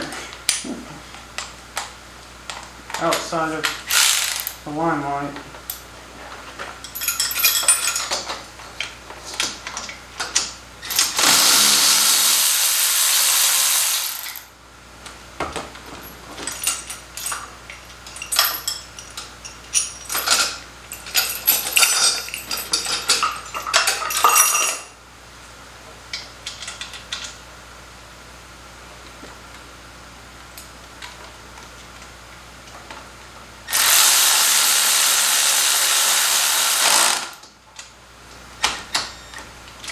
How in the hell? Okay.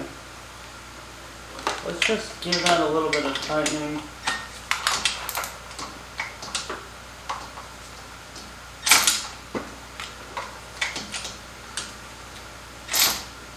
If it was up to me, I would live on another fucking planet. Away from so many of the issues.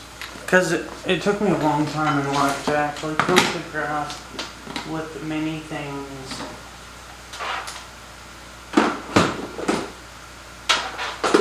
And so, realizing what is your problem and what is not your problem takes a long time.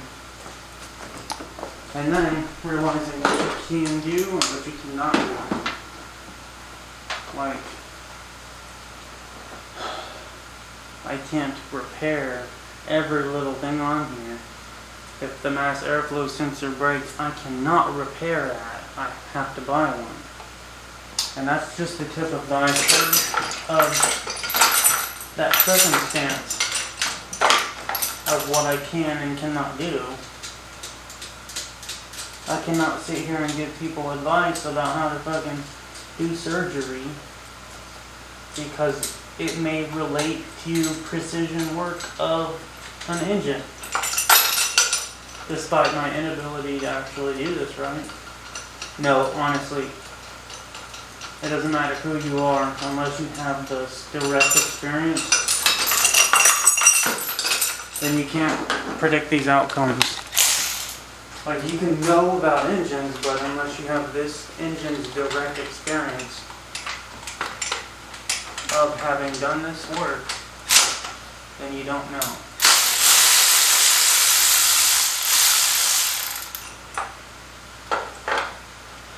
You don't know about the compression details for this engine.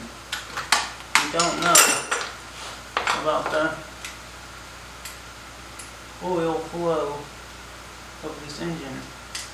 You don't know about the freaking ignition angle of this engine. You can know about ignition angles, but not having had the experience of this one or doing the research,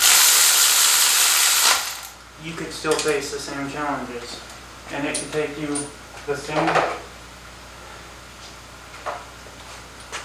gruesome amount of time to actually work through it, if not more. The experience does help deduce issues, but then if you haven't had any problems, I don't know, let's just say you got in a car accident, as an example,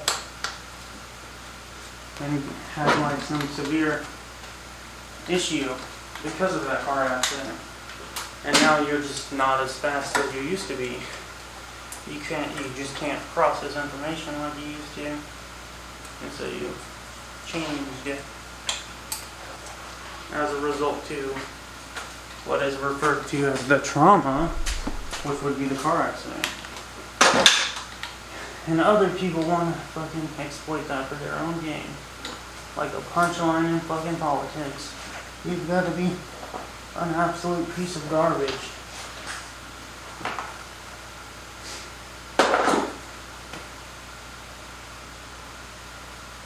You just don't touch certain things. It's like dead people. It's better just to let them be dead than have a fucking debate about how fucking good of a person they were during life. Because it's irrelevant at that point because they're dead. So you gotta let the dead be dead. Not those who are digging up fucking ancient stories of whatever. That's some sort of justification for your miserable last existence. Because I say miserable existence because it's like, oh hey, this dead person did this, so it justifies my criminal or immoral perspective of the subject. It reinforces my own insanity. Therefore,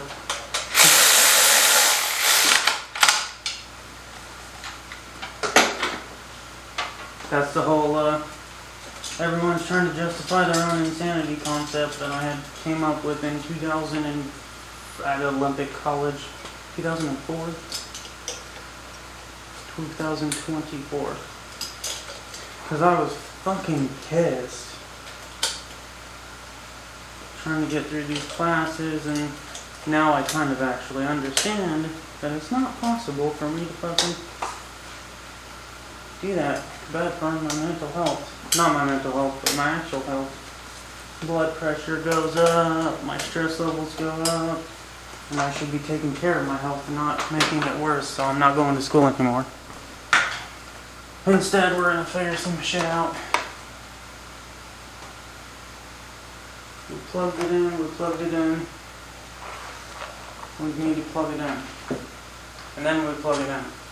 Once it's plugged in, we'll have it plugged in. Then we can really plug it in. Once it's plugged in though. But we'll get it plugged in after it's plugged in. Then we'll really plug it in. Once it's plugged in.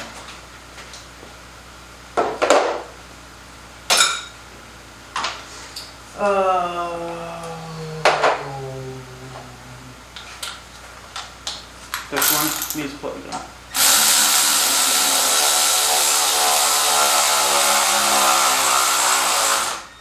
These are not what they used to be. Cultural differences is a good term to understand that people come from different places and that there's not a one solution all when dealing with people.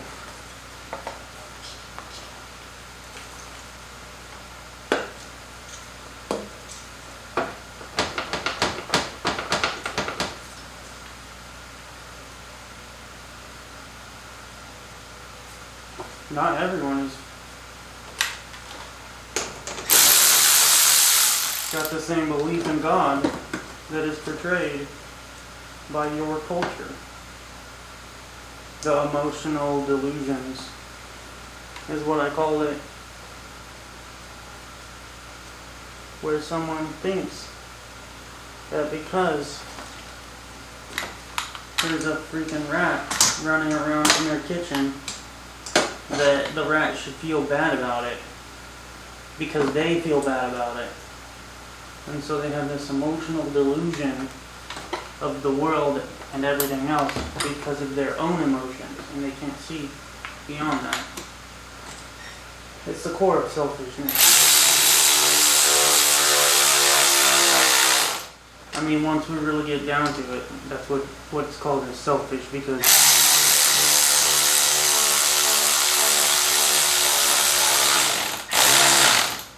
they're putting themselves before everything else. I mean, I like it. I guess it'll have to work. And so they can't perceive anything beyond their own desires, their own needs, their own emotions. Selfishness goes far beyond just mine. It's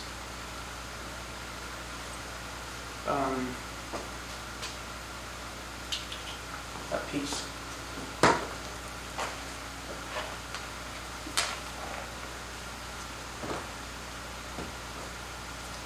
It's like a haze over your eyes. Very primitive, to be honest, because it stems from self-fulfillment. As where selflessness tends to be more about community, but then you get into this whole political bullshit and what is it called? Colonialism and all that. Because you have a colony mindset, a hive mindset, where you're working for the colony and then it falls into slavery. And so you have to find a balance between selfishness and community. And that's why we have YouTube. Because at this point it's not so much about me.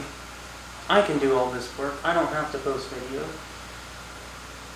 But then it's like, well, what if someone wants to know what I'm doing, what's going on in my life, whatever.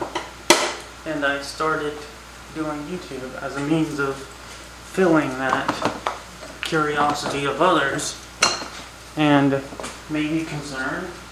Someone should be like, oh hey, I'm concerned about this guy, how's he doing, is he dead?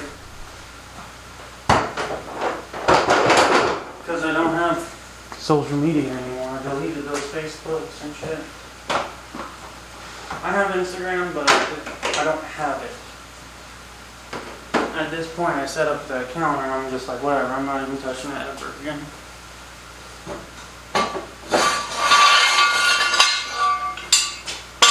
Just getting on there is like a black hole that starts draining me.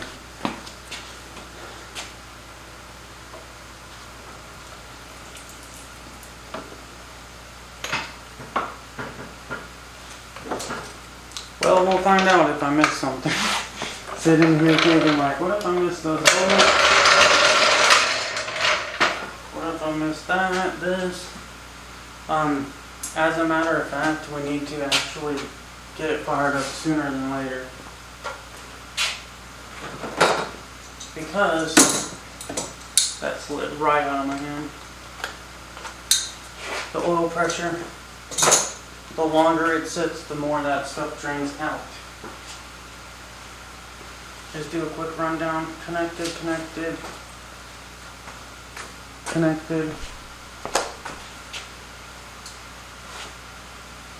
That is not connected, but it's connected. It'll take 5 seconds to connect.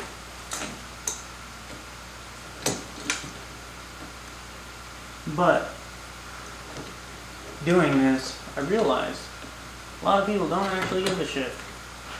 The only thing they care about is filling their own desires or their own needs. And it's blatantly obvious at this point. Like people you thought actually give a shit about you are just like, whatever.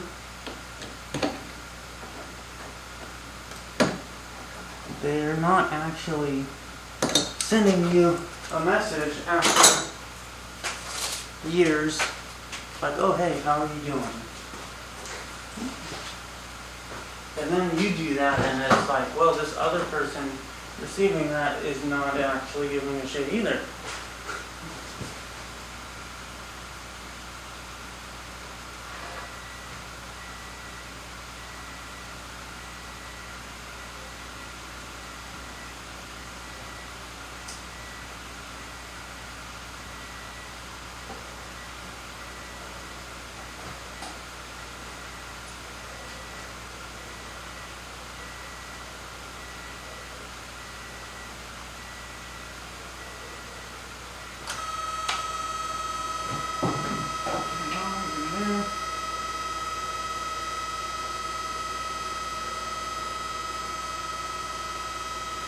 That's a prime no fuel start.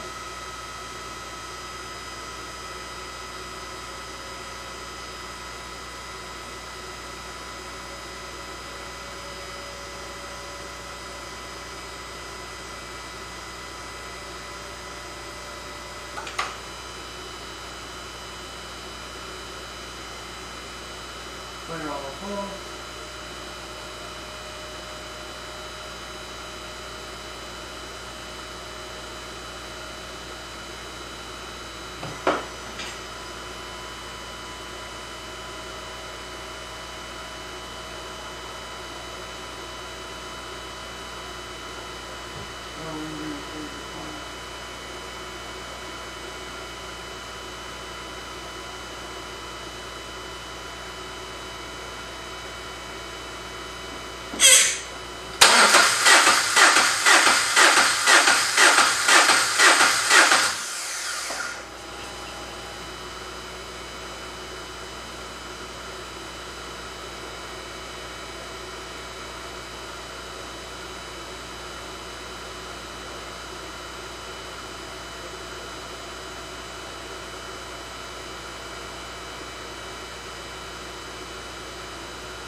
fucking hilarious.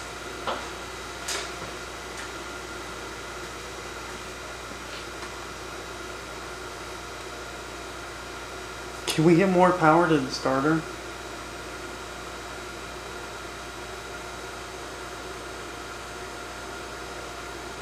The flywheel, the dampener, this, that, and the other. There's just so many fucking variables going on here that's impeding its ability to start.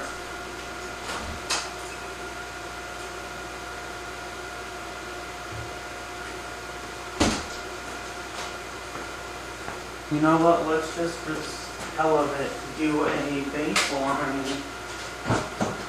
default ECU attempt.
It says it's all about the trigger, and that we did get prime.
I don't know. We have to check it. This is crazy. How post, crank, and all that needs to be synchronized.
Okay, I think we're going to start with 0 and work our way up. No crank enrichment or any of that.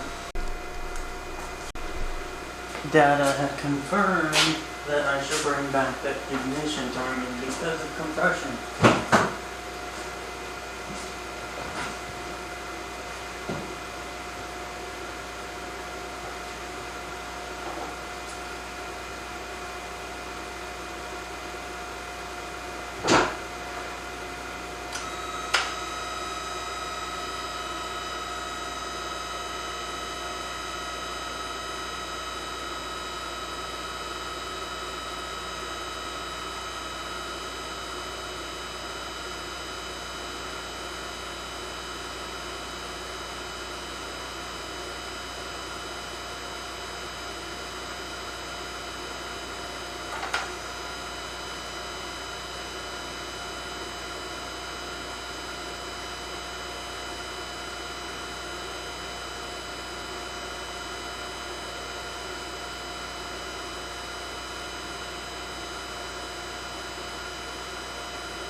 So we cleared out the crank to 0, and then we moved the fuel table all the way up to 150, and then we found a spot where the percentage actually gets ignition.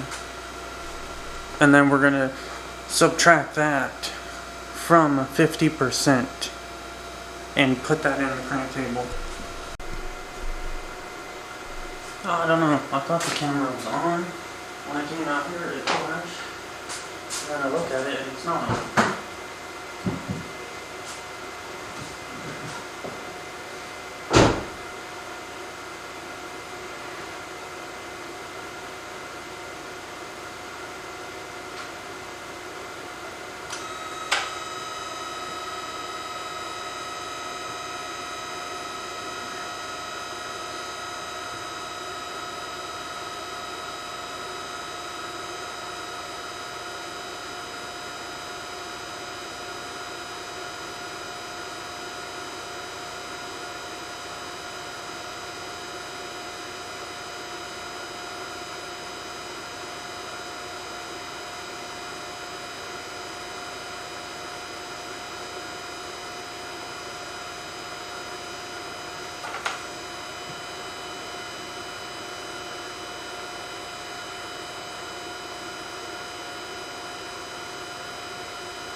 The battery drained way too far.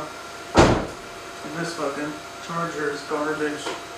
We just cannot keep up. We're still not there. But we're getting there. Maybe not. This thing is at 75% battery.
I don't want to sit there and just keep cranking it. Go get an update. It says we're flooding the engine. It's just so sensitive.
Success!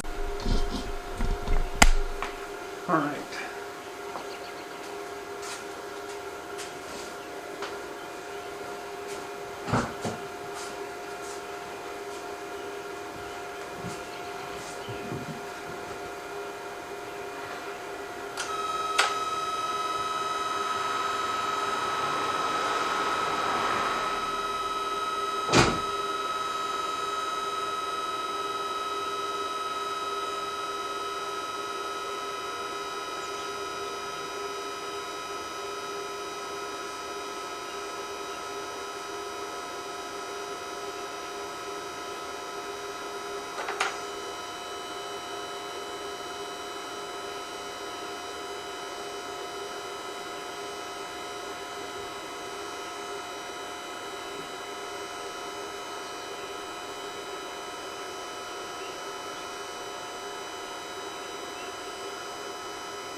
What the fuck changed?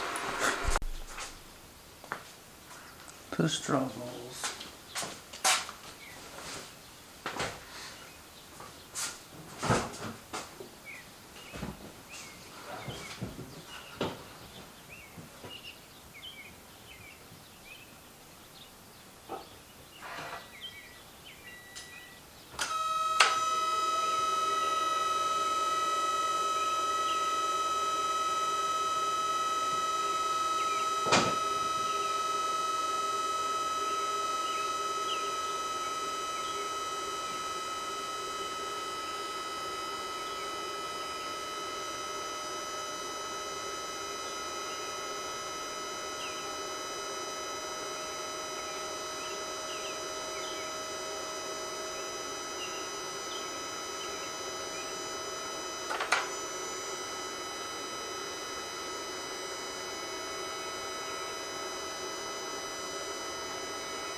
That's not good. Apparently it's the lockout cables at this point. Which I knew, sort of.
Yeah.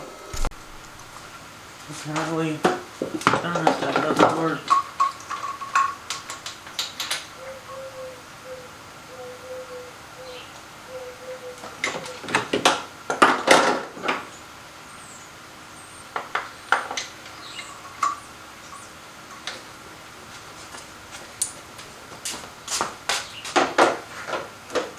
Hopefully this fits over it. And then I can just unbolt it there. see it from there.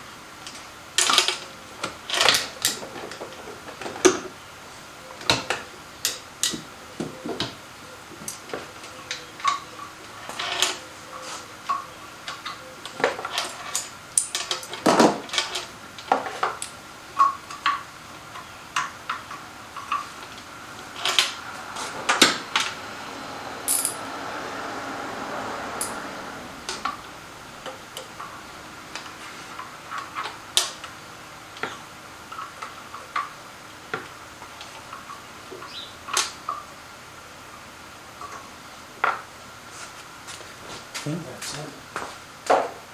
But it's so difficult.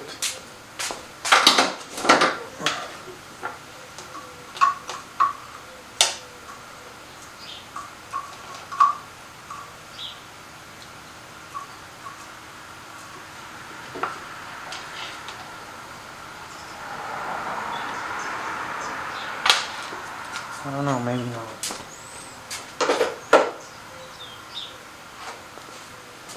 Let's see about this 19.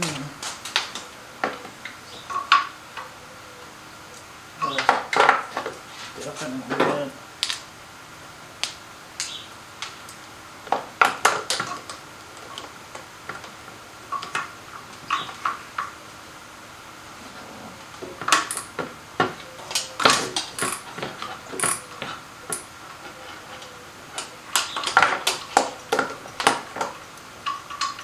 Then there's no coolant in it.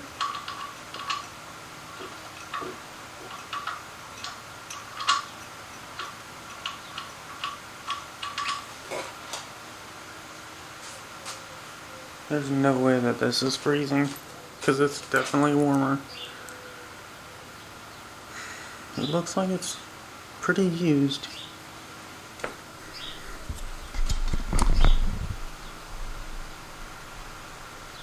But we'll have to get a new one. At least I didn't have to pull the whole freaking intake off to get it out.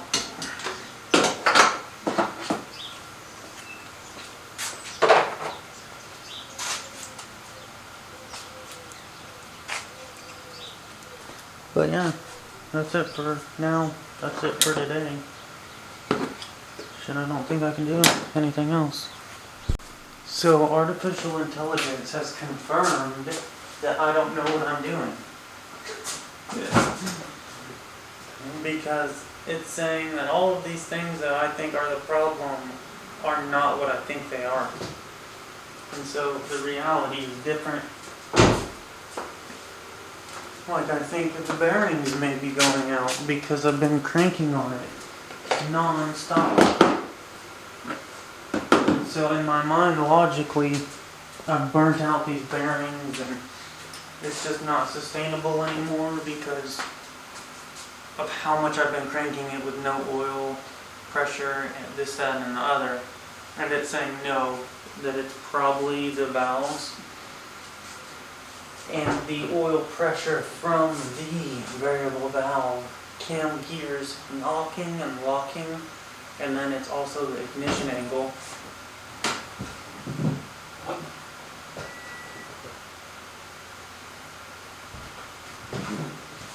Why are you squeezing out of my pocket? I have to get a new coolant temperature.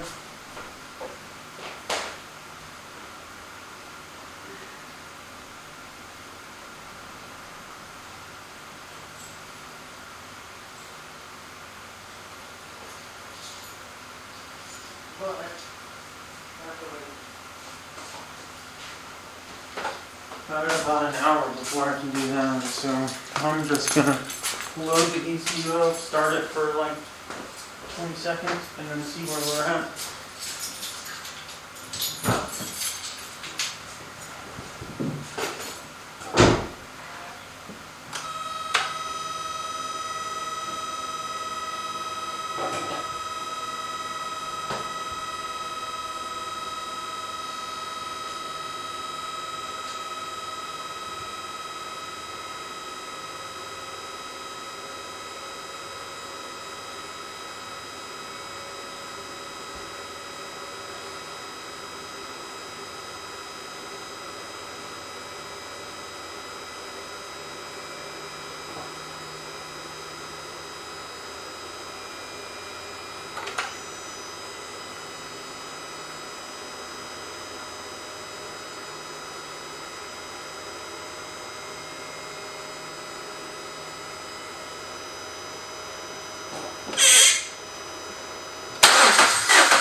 That shit said, fuck you, we're gonna not start it because there's no signal to the coolant temperature thermostat.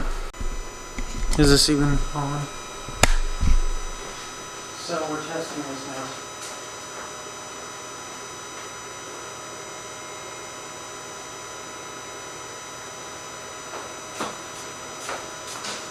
We plugged it in.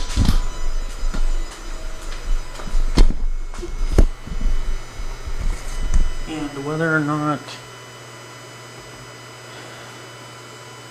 the temperature is going to change. And so right here it says it's at 3 point something. Of course we've got bolt closed, clear log, no error, and it says it's at 3.28 is the voltage.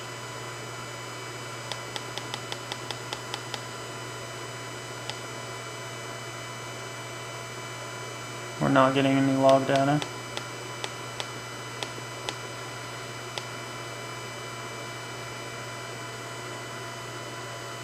Do we have an actual number for the temperature? Whatever, it says 3.28.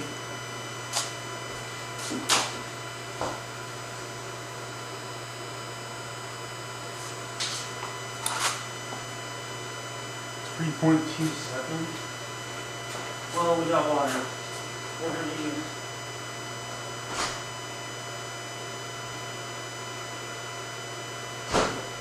that is at boiling temperature. So whether or not this is activated by actual water. Looks fucking hot as shit. It's burning my hand.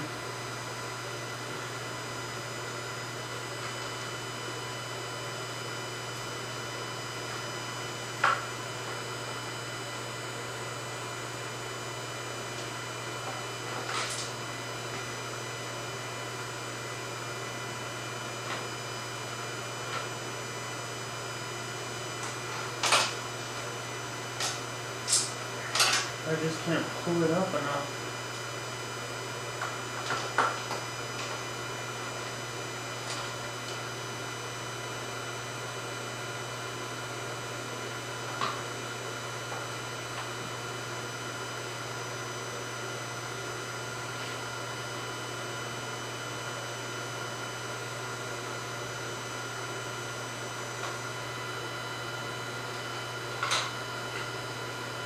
Or am I just dump it on there?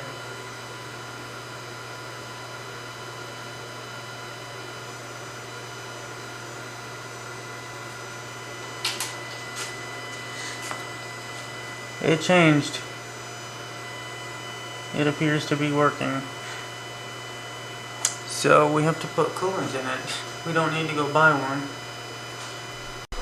So it is definitely working.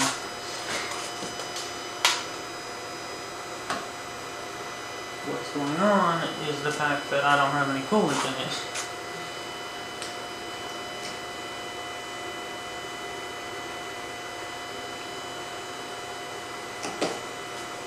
Put some nice warm coolant right there. Well, that's something few have discovered. Couldn't shut it off.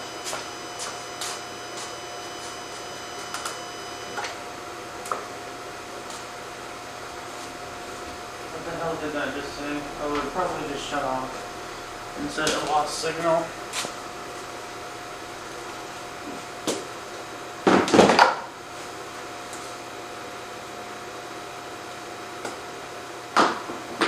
That's actually what I need.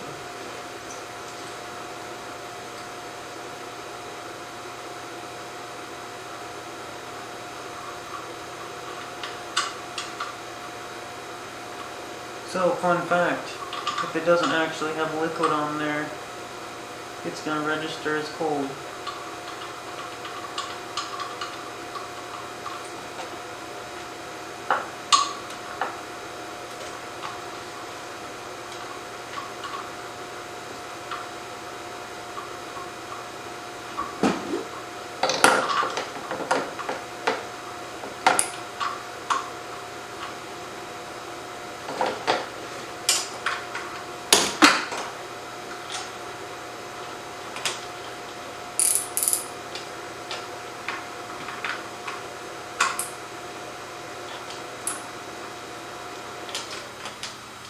it a nice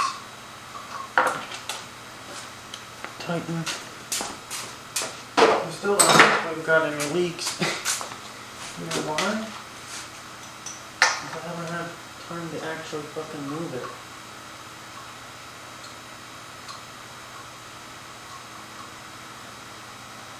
So it is confirmed that the clanking is your idle ignition angle.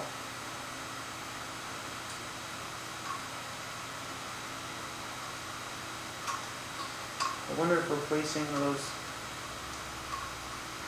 cam sprockets was even necessary.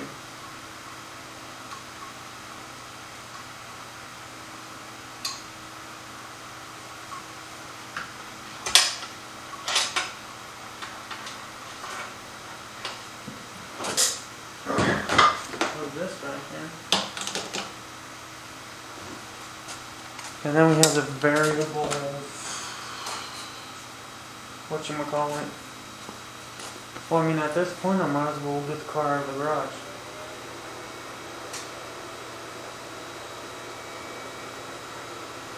And get actual coolant, water, or whatever in it. Oh, such terrible time. Because if I'm putting actual water in it, and not coolant, it needs coolant.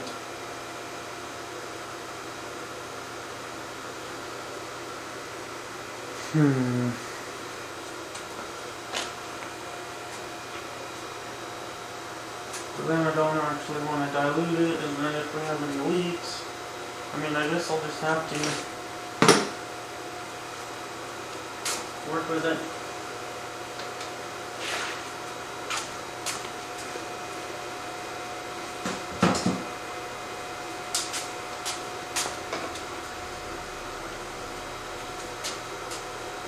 That's definitely not it. None of it's over there.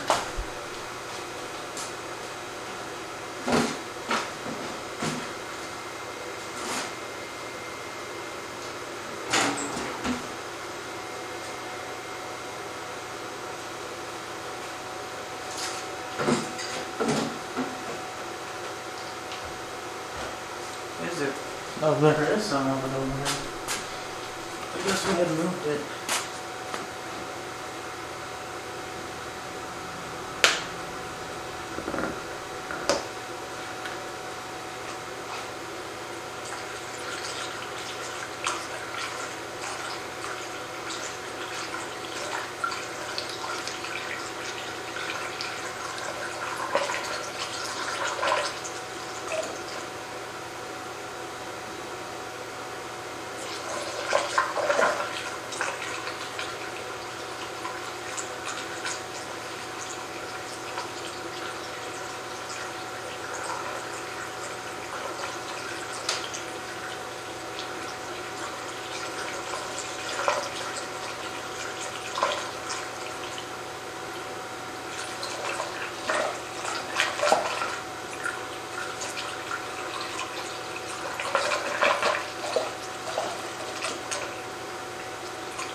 That should be satisfactory. It's not that high.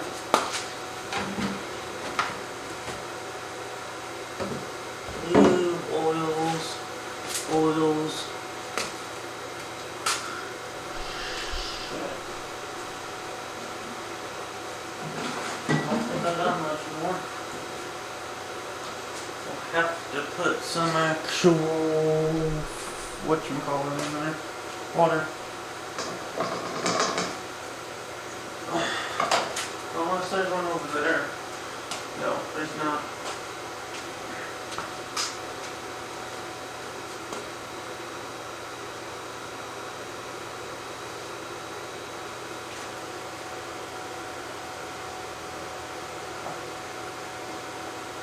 Well, we do need to move it out of there.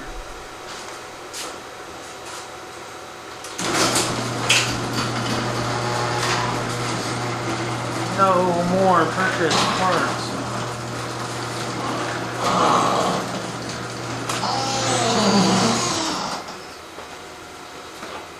Then we should split up in here too.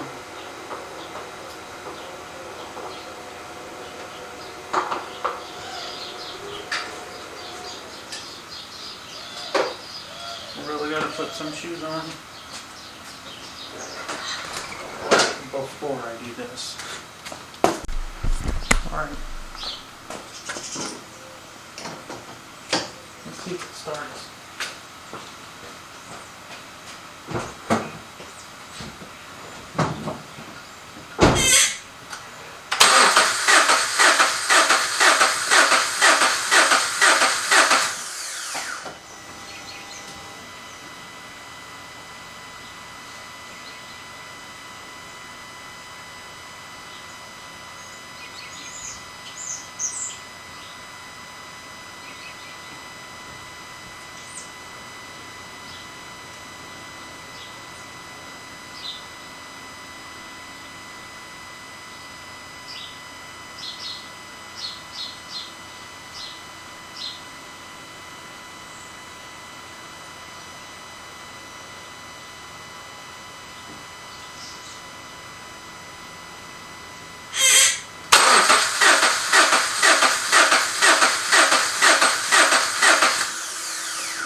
Anyways, not fresh. What the fuck? It seems pretty fresh.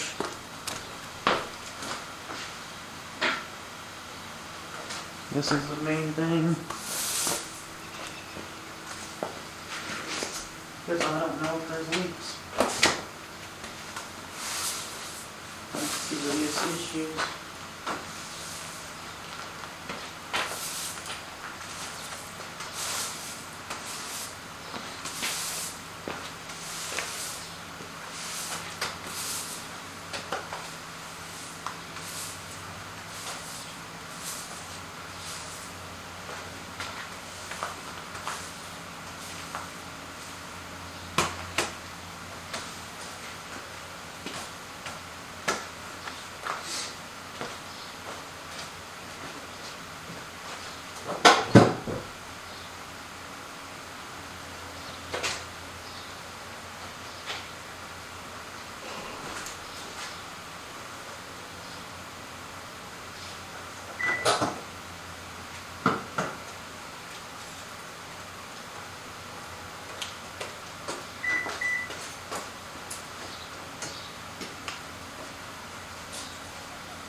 Like it was saying, it could be way off on that data.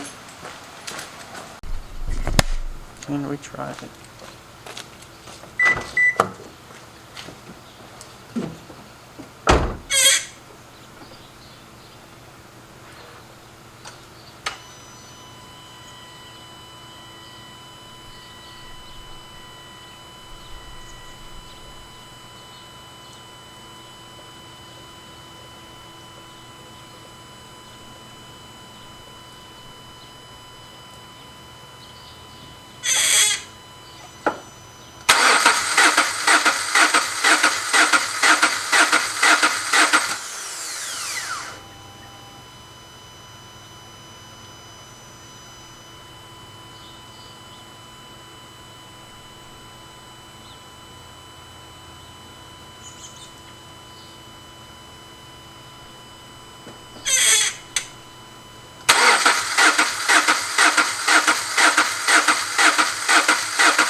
What the fuck changed?